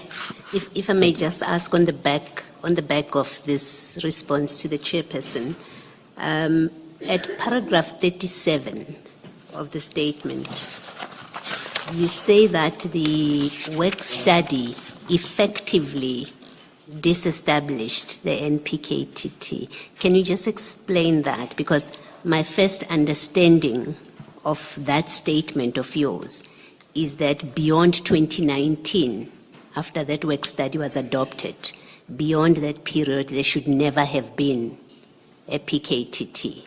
Is that a correct understanding of what you're conveying in paragraph 37? Correct, but depending on their assessment of implementation of the implementation letter of 2019 in September, that would prove that the murder and robbery is now running in this and that and so on, provinces and at national, because the murder and robbery would be both at national and at provincial level. Once they determine that, then it would run, and by 2024, murder and robbery was there.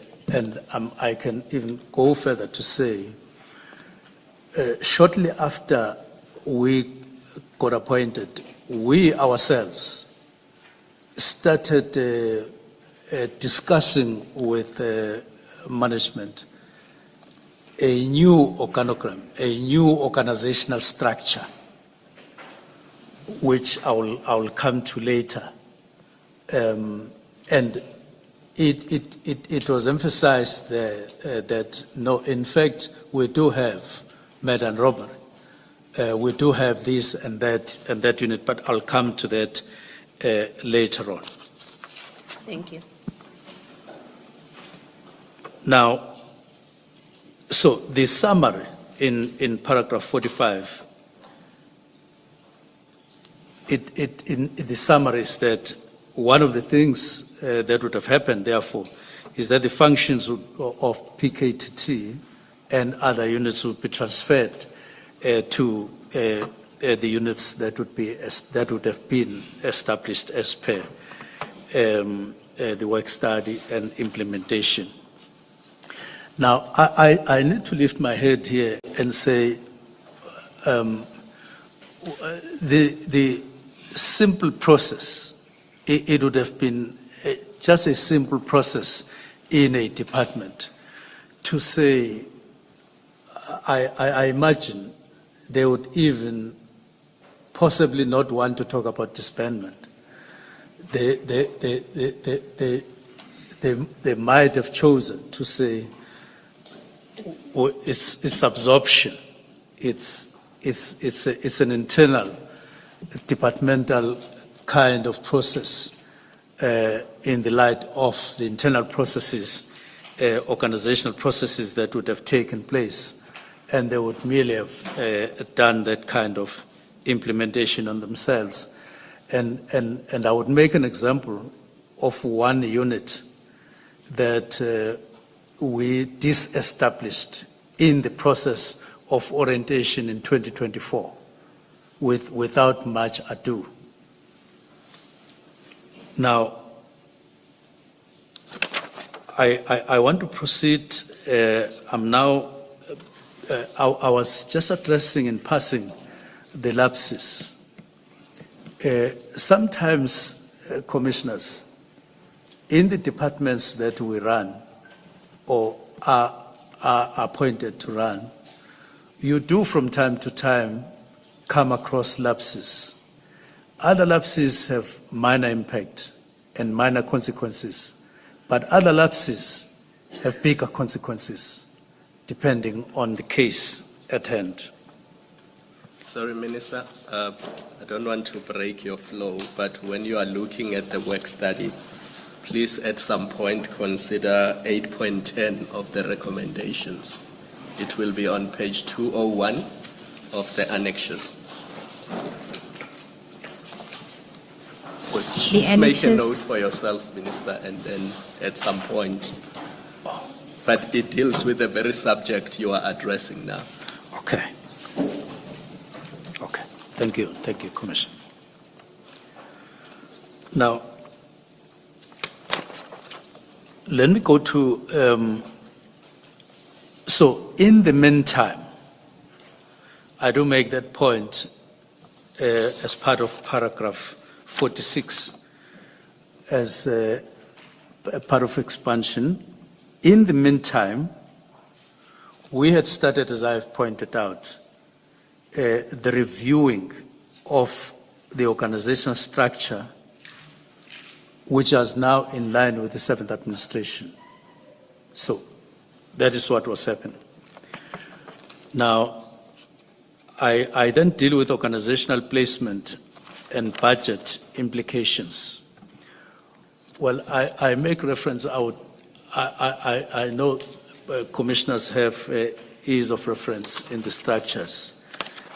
I had intended putting it in a screen for clarity, because I know that you are being followed as a commission by many, many people in the country who may want to understand what is that we're talking about, but maybe we don't have luxury of time on our side. We do have it, Minister. We can project it. Thank you. I would love that we display that. I won't go to all the boxes. I'll just make a reference to what we're talking about only. Thank you. Ms. Sigels, aren't we going to see it? We are going to, Chair. And just for the benefit of the commissioners, the hard copy is also in the exhibit bundle CJC 55, which would have been provided to you. It could be file 2 of 2. It's the exhibit correspondence and documents bundle. I would have loved a pointer if you have it. I'm sorry, but I have a question late. Unfortunately, we don't have a pointer, Minister. Okay, I'll use my finger. You can refer, and then she will circle it. Ms. Ngube, can this be expanded here? We can hardly see a thing. More? So this is you'll see this is the structure signed this year. Now I do need to clarify this point, because someone said Minister Mchunu is misleading the public, disbanding National Political Task Team in 2024 and making reference to a structure signed in 2025, so that I don't mislead that particular person and the public. The structure, the new organizational structure, we completed last year before the end of the year, a reviewed organizational structure. But there are processes that involve labor that took some time into the new year, leading up to the official signing on that date. But the structure had been agreed on internally in 2024. So what you see there is as we had decided on or agreed on right in 2024, but now it's then indicated as such. But I want to go to the division that deals with detectives, the detective section. There's another slide. If you could move to another slide, that will make things clearer. What we are talking about. If you start counting the boxes from left. Oh, okay. Thank you very much. Okay.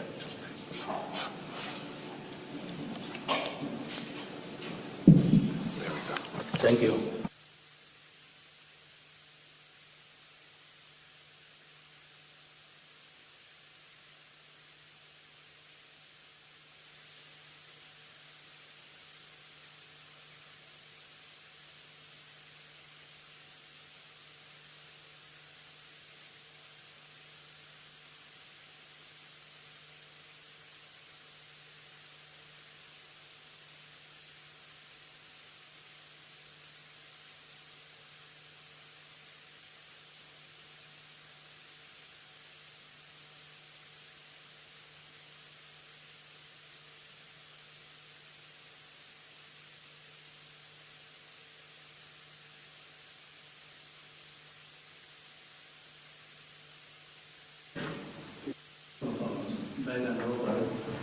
It's in the signed one that I said we completed it last year, but then signing got a little bit delayed because of various processes. So there are other units, but in terms of mandates of murder and robbery, there is there, even if it's not indicated there, those mandates that are in bullets, but there it just shows murder and robbery. Thank you. So, I would, it's duplicated even at provincial level as well, national and provincial. Then I would go to paragraph 53. Are you done with the organogram? Yes. Okay. They'll just take the handheld mic from you. Please switch on those mics. Thank you. Thank you, Minister. Thank you. Thank you, Commissioner. Thank you. So I now. Sorry, Minister? Yes. Can I, before you move on to 53, what does it mean practically when you say the structure was approved in 2024, but it was still to be subjected to engagement with unions? Can you just explain what is the effect of that? Well, just drawing from my experience while I work for public service and administration, and I don't want to point a finger to labor, but it does delay because you do the macro structure inside a department, and then you do the micro, meaning you negotiate internally with placements of people as per the new structure. Once those processes have been completed, you effectively have a structure. But you still have to take that structure to labor, that is triple SPC, to say, here is a proposed structure by the department. You are now talking to external partners, labor. As it is now, good as it is, but it delays the impact. I even went out of my way, persuaded the leadership of labor to say, could you give us a discount in terms of the period of consultations and all of that? Not necessarily to say I was undermining labor, but I was saying, because of the pressures that we had, for which we reviewed the structure. When we reviewed the structure, we're not ticking a box.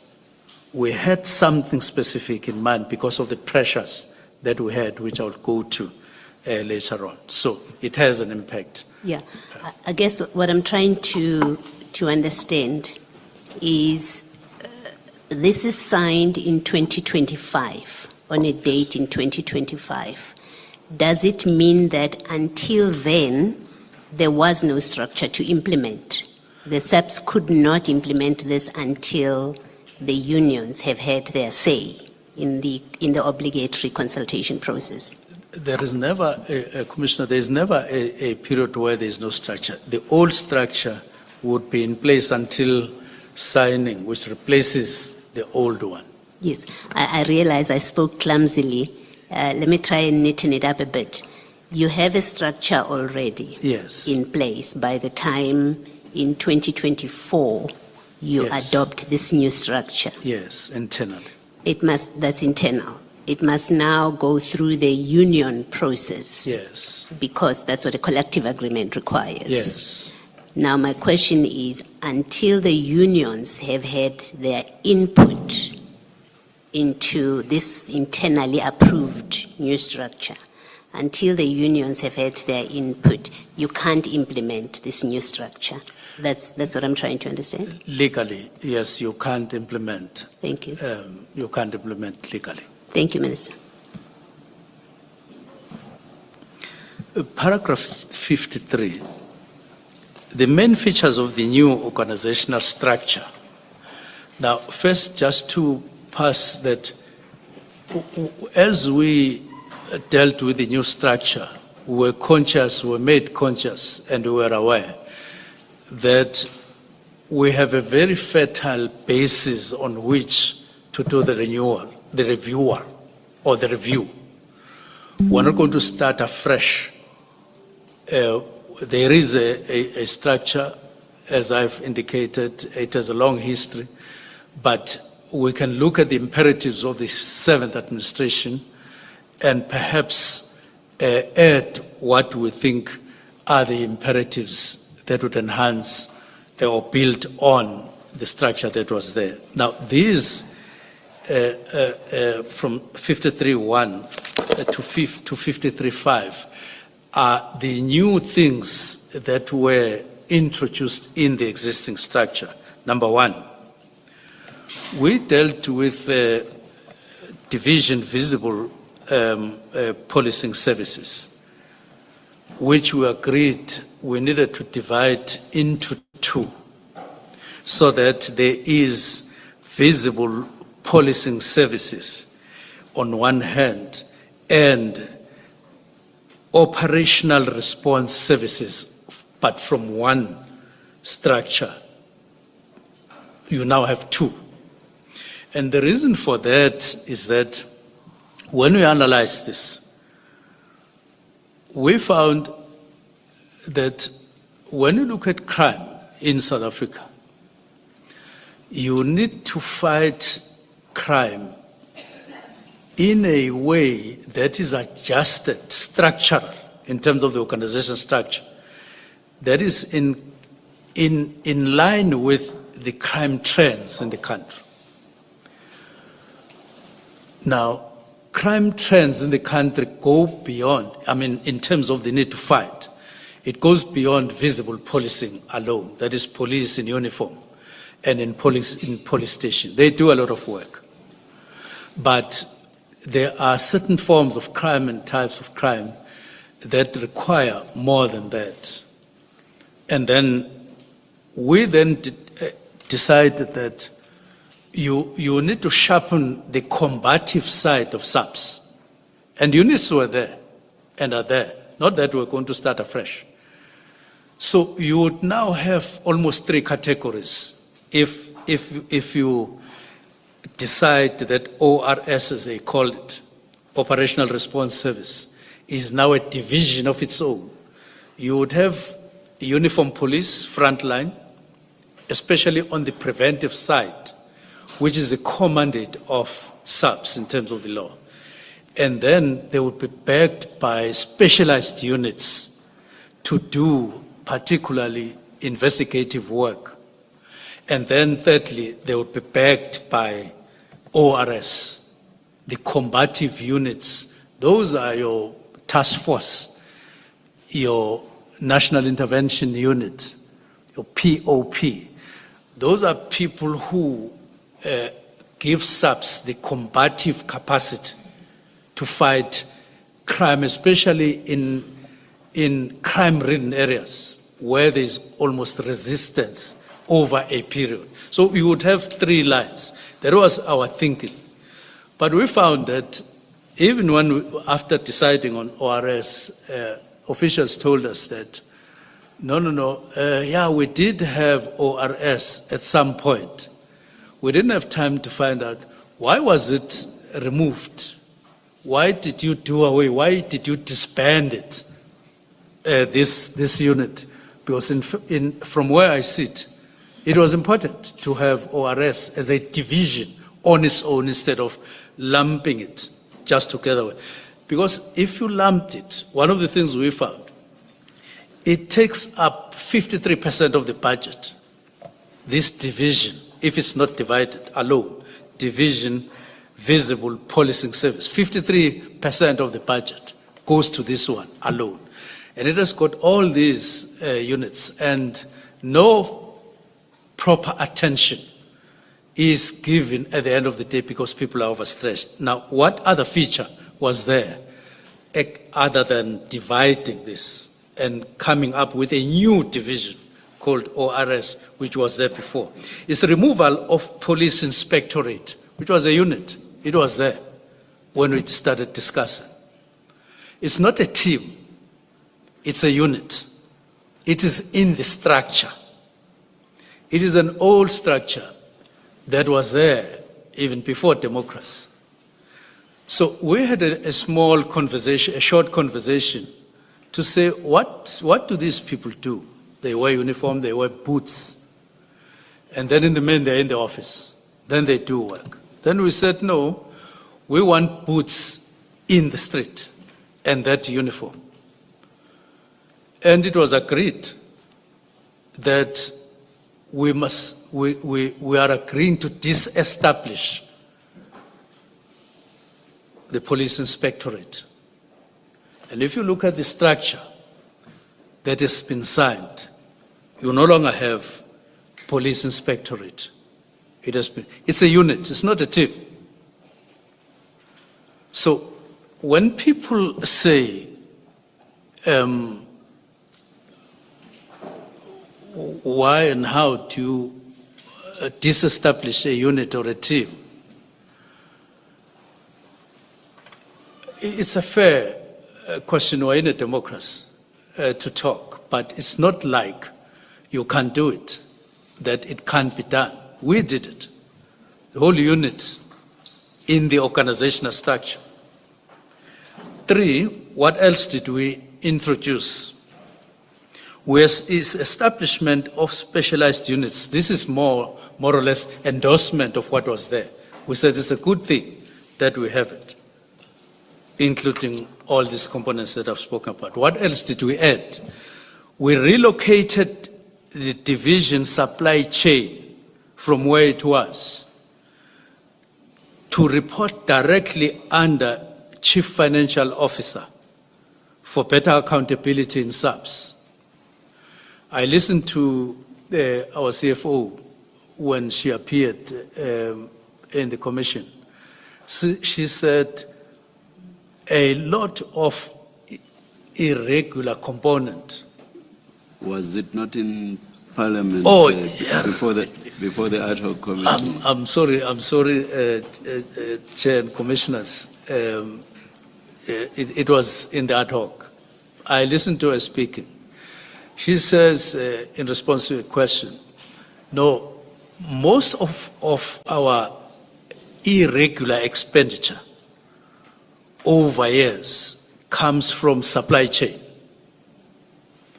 And it continues to be like that. So when we observed this, we observed it as a weakness that the Divisional Commissioner of Supply Chain reports directly to the National Commissioner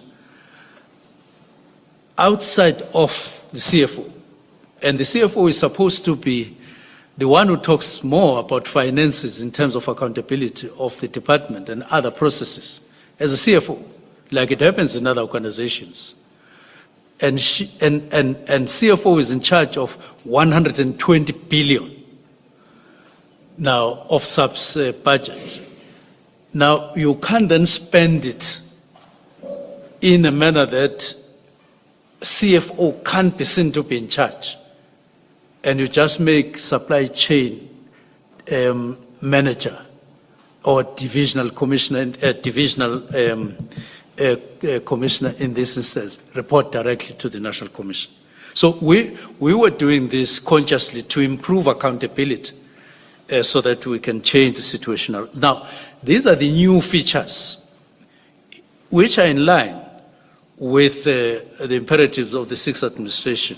And when it comes to finances, we regard it that it's part of policy for which the minister is responsible, and minister is responsible, minister is responsible.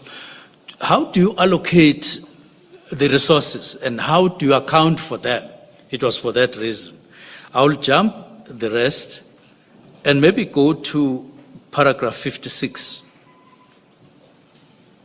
to say, by late 2024, therefore, the National Operational Center was required to absorb NPKTT costs amounting to approximately 95 or 94 million for the 2024-2025 financial year. And when that submission was made to the financial officer, Lieutenant General Timpane, she recommended that this amount that was requested at that time be reduced to 20 million. And that the task team be disbanded, particularly after 2024 elections, and then a work study to determine its future be undergone to determine its future. And we have the copy of the commentary, just like we have made direct quotations from other lieutenant generals to help the Commission to understand what we are talking about. Now, National Commissioner subsequently approved a reduced allocation and so on. So indicating that we don't have a straight line in funding the National Political Killings Task Team right from 2018 up to this particular period. You make requests, you make memorandum, and so on and so on. Now, I pass this section. Thank you, Minister. Afternoon, Commissioners. It's brought to my attention that it's now, I think, gone past 4. Might this be an appropriate time for an adjournment? Are we going to be? We started a new topic thereafter. Sorry. But still on the still PKTT. The PKTT. Yes. Are we still going to be much longer? If I may just confirm.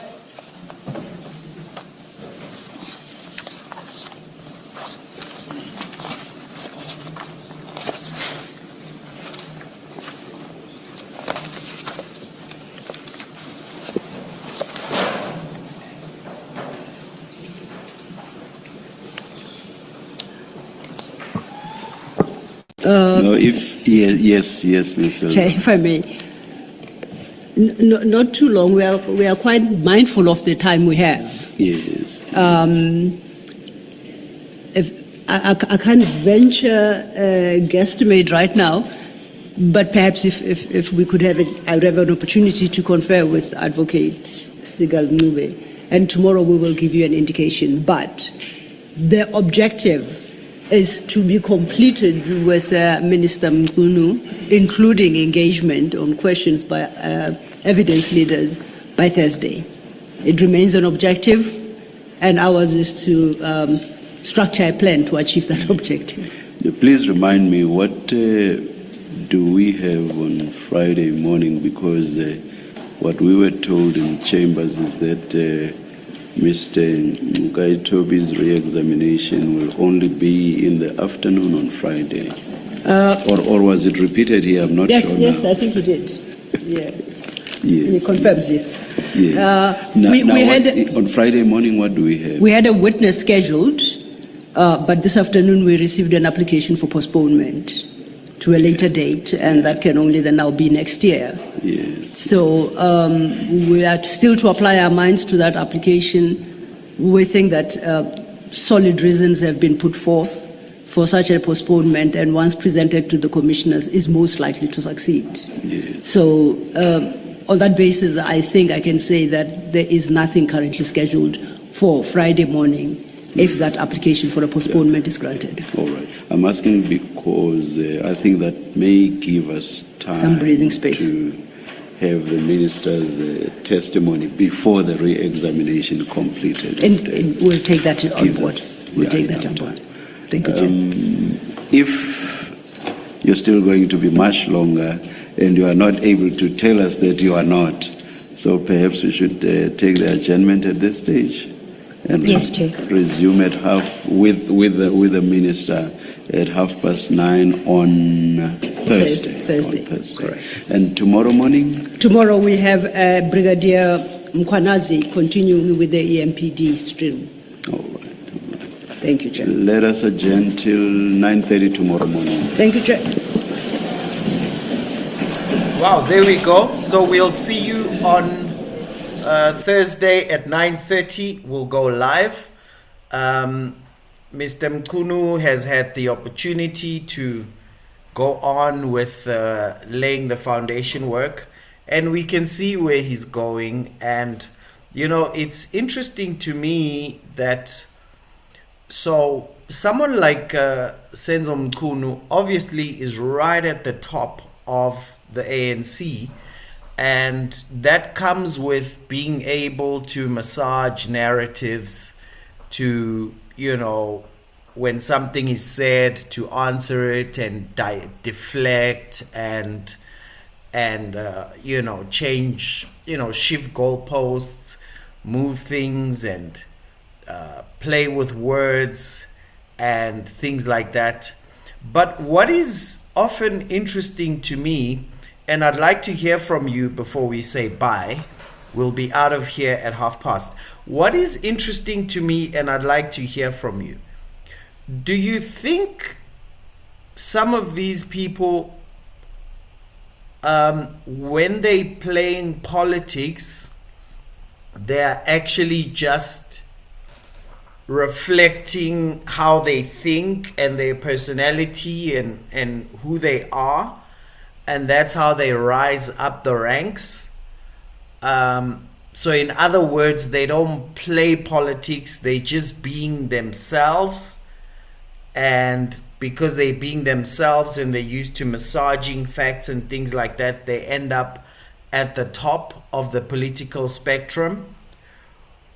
Or do they actually know, like, no, I'm playing a certain narrative for this outcome, so that I can amass power, and therefore they know what they're playing, such that when they come to the Madlanga Commission, especially, are they not aware that, do they get that Madlanga is not an ANC voter, or that the commissioners are not a rally, or that, you know, the evidence leaders are not voters who can easily fall for a narrative, and you can't, I mean, I know I'm 20 ticks below Madlanga, but I already can see, like, dude, we didn't come here because someone said the SAPs are wasteful, or the national commissioner doesn't run his department well, or the SAPs are not well structured, or all of that, right? And I mean, he spent the whole hour trying to show that this was a reasonable decision in pursuit of increasing the efficiency of SAPs, right? And of course they have to listen to him, but it's like, but this is not a voter. They know as important as that is, that's not the point. And he's literally hasn't said anything that kind of shows you what his defense is going to be. But the defense he's coming up with now is such a time waster, so ridiculous.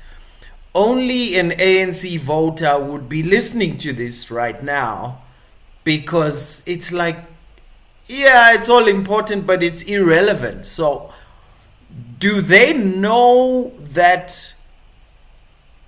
I mean, it's like, why would you think Madlanga would get confused on what is relevant and what is not? I don't know. What I'm asking, let me know and then I'm out. Is it that that's just their personality, they think like that, or is it just taking a chance like, hey, let's try, what if it works? Just now it gets me off the hook. I don't know. Let me hear your thoughts. What do you think he's doing? They play politics with voters, sure, and you can play politics inside your political party, but what's this? Like, what are they doing? Like, what are they doing? We know what we're here for. The allegation is you cancelled it because of the political killings task team. And now you're going to spend hours with trying to say, no, I guess that's his defense. He's saying, no, I cancelled it because of... The only thing is we know how it happened. So if you're going to give a defense, it should be one that fixes. I hear you, Tiger, taking chances. But why take chances on national television? Is it because it's all you know, or you got this far by taking chances and it worked where you came from?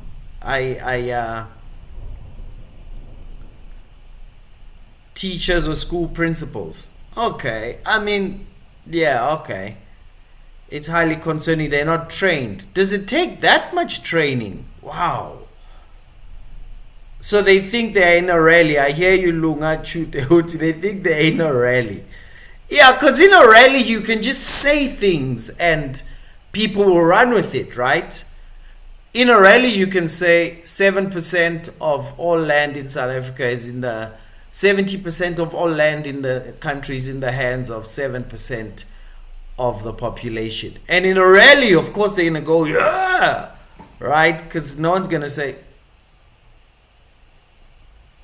wait, what did you just say? Because that's a scientific impossibility. If 23% of the land is already in the hands of the state and another 24% is in the hand of trusts like Ngonyama trusts and the chiefs, okay, so that's already 50% of the land accounted for. All right, and then 30% of the land is in the hands of private individuals, and then whatever's left, so who's this 7% that has 70% of the land, right? But of course, like, I can say that at a rally and they'll go, yeah!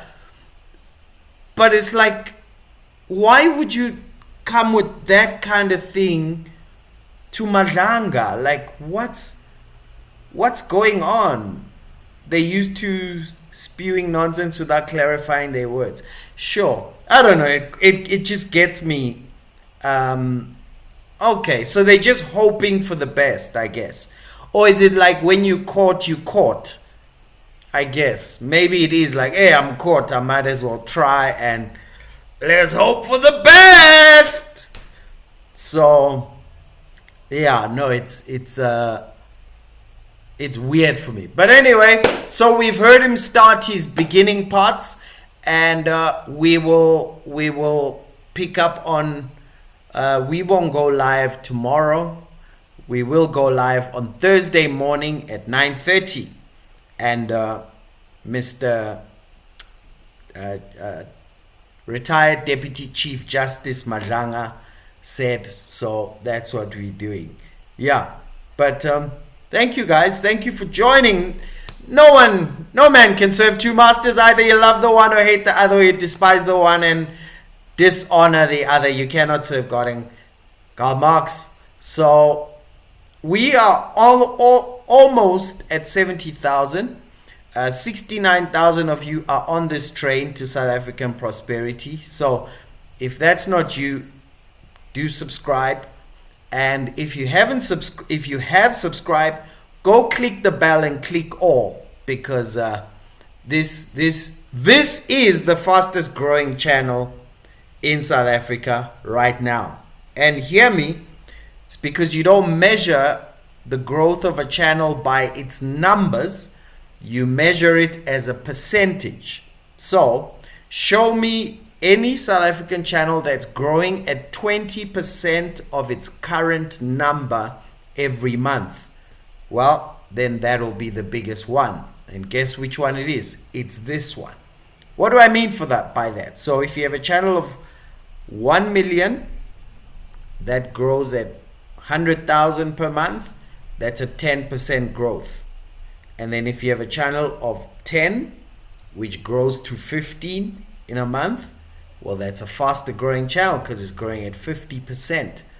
So make sure you are part of the fastest growing channel on YouTube by percentage of subscribers. So yeah, guys, and go catch the video about Phala Phala, because that's happening at the same time. And we'll see you Thursday 9:30. So let me say bye to everybody. Tiger, cheers, buddy. South Africa will prosper. I'll say that after greeting everybody. My Mchana, Owen, cheers. Albert Lopez, no progress today. He's laying down his story. Upper Room TV, cheers. Cross fingers, Senzo, cheers. Gillian De Brain, he's pulling a cereal, a puppet that only puts it in the same manner as, yeah, cheers. Lunga Chute, they think they're in a rally, yeah. Cheers, everybody. That's me. Yeah, they play politics for sure. Synchrony Community. Yes. He said billion. Cheers, everybody. So this is Bonsai Shongwe. Don't confuse him with Honorable Shongwe of the MK. This is Bonsai Shongwe signing out and reminding you that South Africa will prosper. And for no other reason, if there isn't, than that I'm here and you here, and most of us believe in God. So South Africa will prosper. So say thanks, guys, and we'll pass the thanks on to our God. But South Africa will prosper. So if I get 10 South Africa will prosper at the bottom, then we log off. I'm waiting, and I'm watching. 10 South Africa will prospers, and we out. Come on, I'm waiting. I know there's a delay because of yeah. Yes! Senzo, number 1, South Africa will prosper. I'm waiting for number 2, number 3. Yes, Tiger, South Africa will prosper. I'm waiting. Oh, what am I doing? Am I still sharing? No, I'm not. Okay. Yes, Beauty Morris, South Africa will prosper. Yes, Teresa, South Africa will prosper. That's right. 1, 2, 3, 4, 5. We're halfway there. We are halfway there. Come on, guys. Give me 5 South Africa will prosper. I need to go.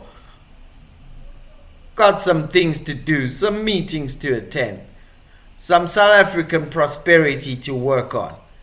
Come on, somebody. Come on. I got 5. Do I get a 6? South Africa will prosper.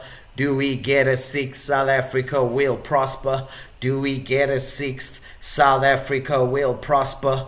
Yes! AK-47 organ donor. South Africa will prosper by fire, by force. Come on, we're 60% there. We're 60% there. I just need somebody who's just gonna agree and write South Africa will prosper. Cause where 2 or 3 agree, it shall be done. We got 6 out of 10, and we are gonna go to 7. Number 6 is an AK-47 who also donates, and Senzo's giving me number 7, but that's cheating. You were cheating. You were cheating. Oh, Hense Rampudu says South Africa will prosper. That's number 7. Mzwandile Levilagazi. That's number 8. Temlan Divorce Shopper, not related to Judge Shopper, but you are Temla Shopper. We got 8.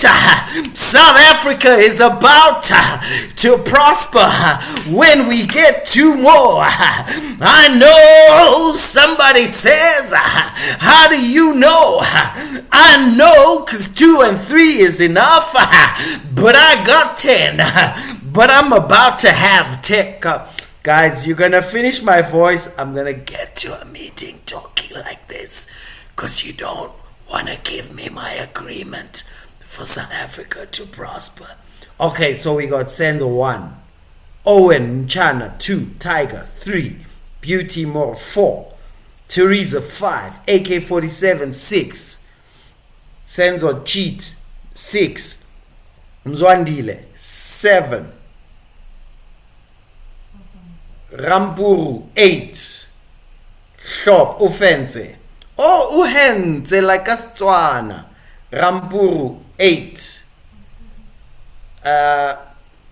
Shope 9. Oh, we just need 1 more. South Africa will prosper, and we are out of here. And we are out of here. So come on, somebody. Come on, somebody. Why does... Oh, I am there. Come on, somebody. Chamon Kambadi. Chamon Kambadi. Chamon. Chamon Kambadi. So we may be joking around, but agreement has power. And nations turn around just because a couple of people agree. So Chamon Kambadi. I just need 1 more. South Africa will prosper. Chamon Kambadi. Teresa Smuts, you're doing a second one. Oh, Nola Lirates has released us. We are released. Poortwachter, you are even an extra. MJ, oh, Mkhwanazi, you are even an extra. I tell you what, somebody. South Africa will prosper. I don't care what nobody says. Shad, yes. South Africa will prosper. Actually, as far as I'm concerned, South Africa is prosperous. It's a prosperous country. We just seeing our faith working itself out in a dramatic way. But we know the end from the beginning. Guys, thank you for joining. So we got nothing from Mchunu yet. When he comes on Thursday, man, he's gonna be like Shadrach, Meshach, and Abednego jumping into the lion's den, but without faith. He gonna be eaten up. Woo! He gonna have 4 lions, 3 big lions in the front, 1 lion opposite him, and oh man, it's gonna get messy. So South Africa will prosper. Cheers, guys. It's been fun. The go slow has been defeated. It's been fun. Cheers, guys. I see there are 500 people who are online. That's because they back there and they still catching up. So they'll post later. All right, cheerio. See you on the next one. Thursday, 9:30. Thursday we have a video at 6 and we go live at 9:30. All right, cheers.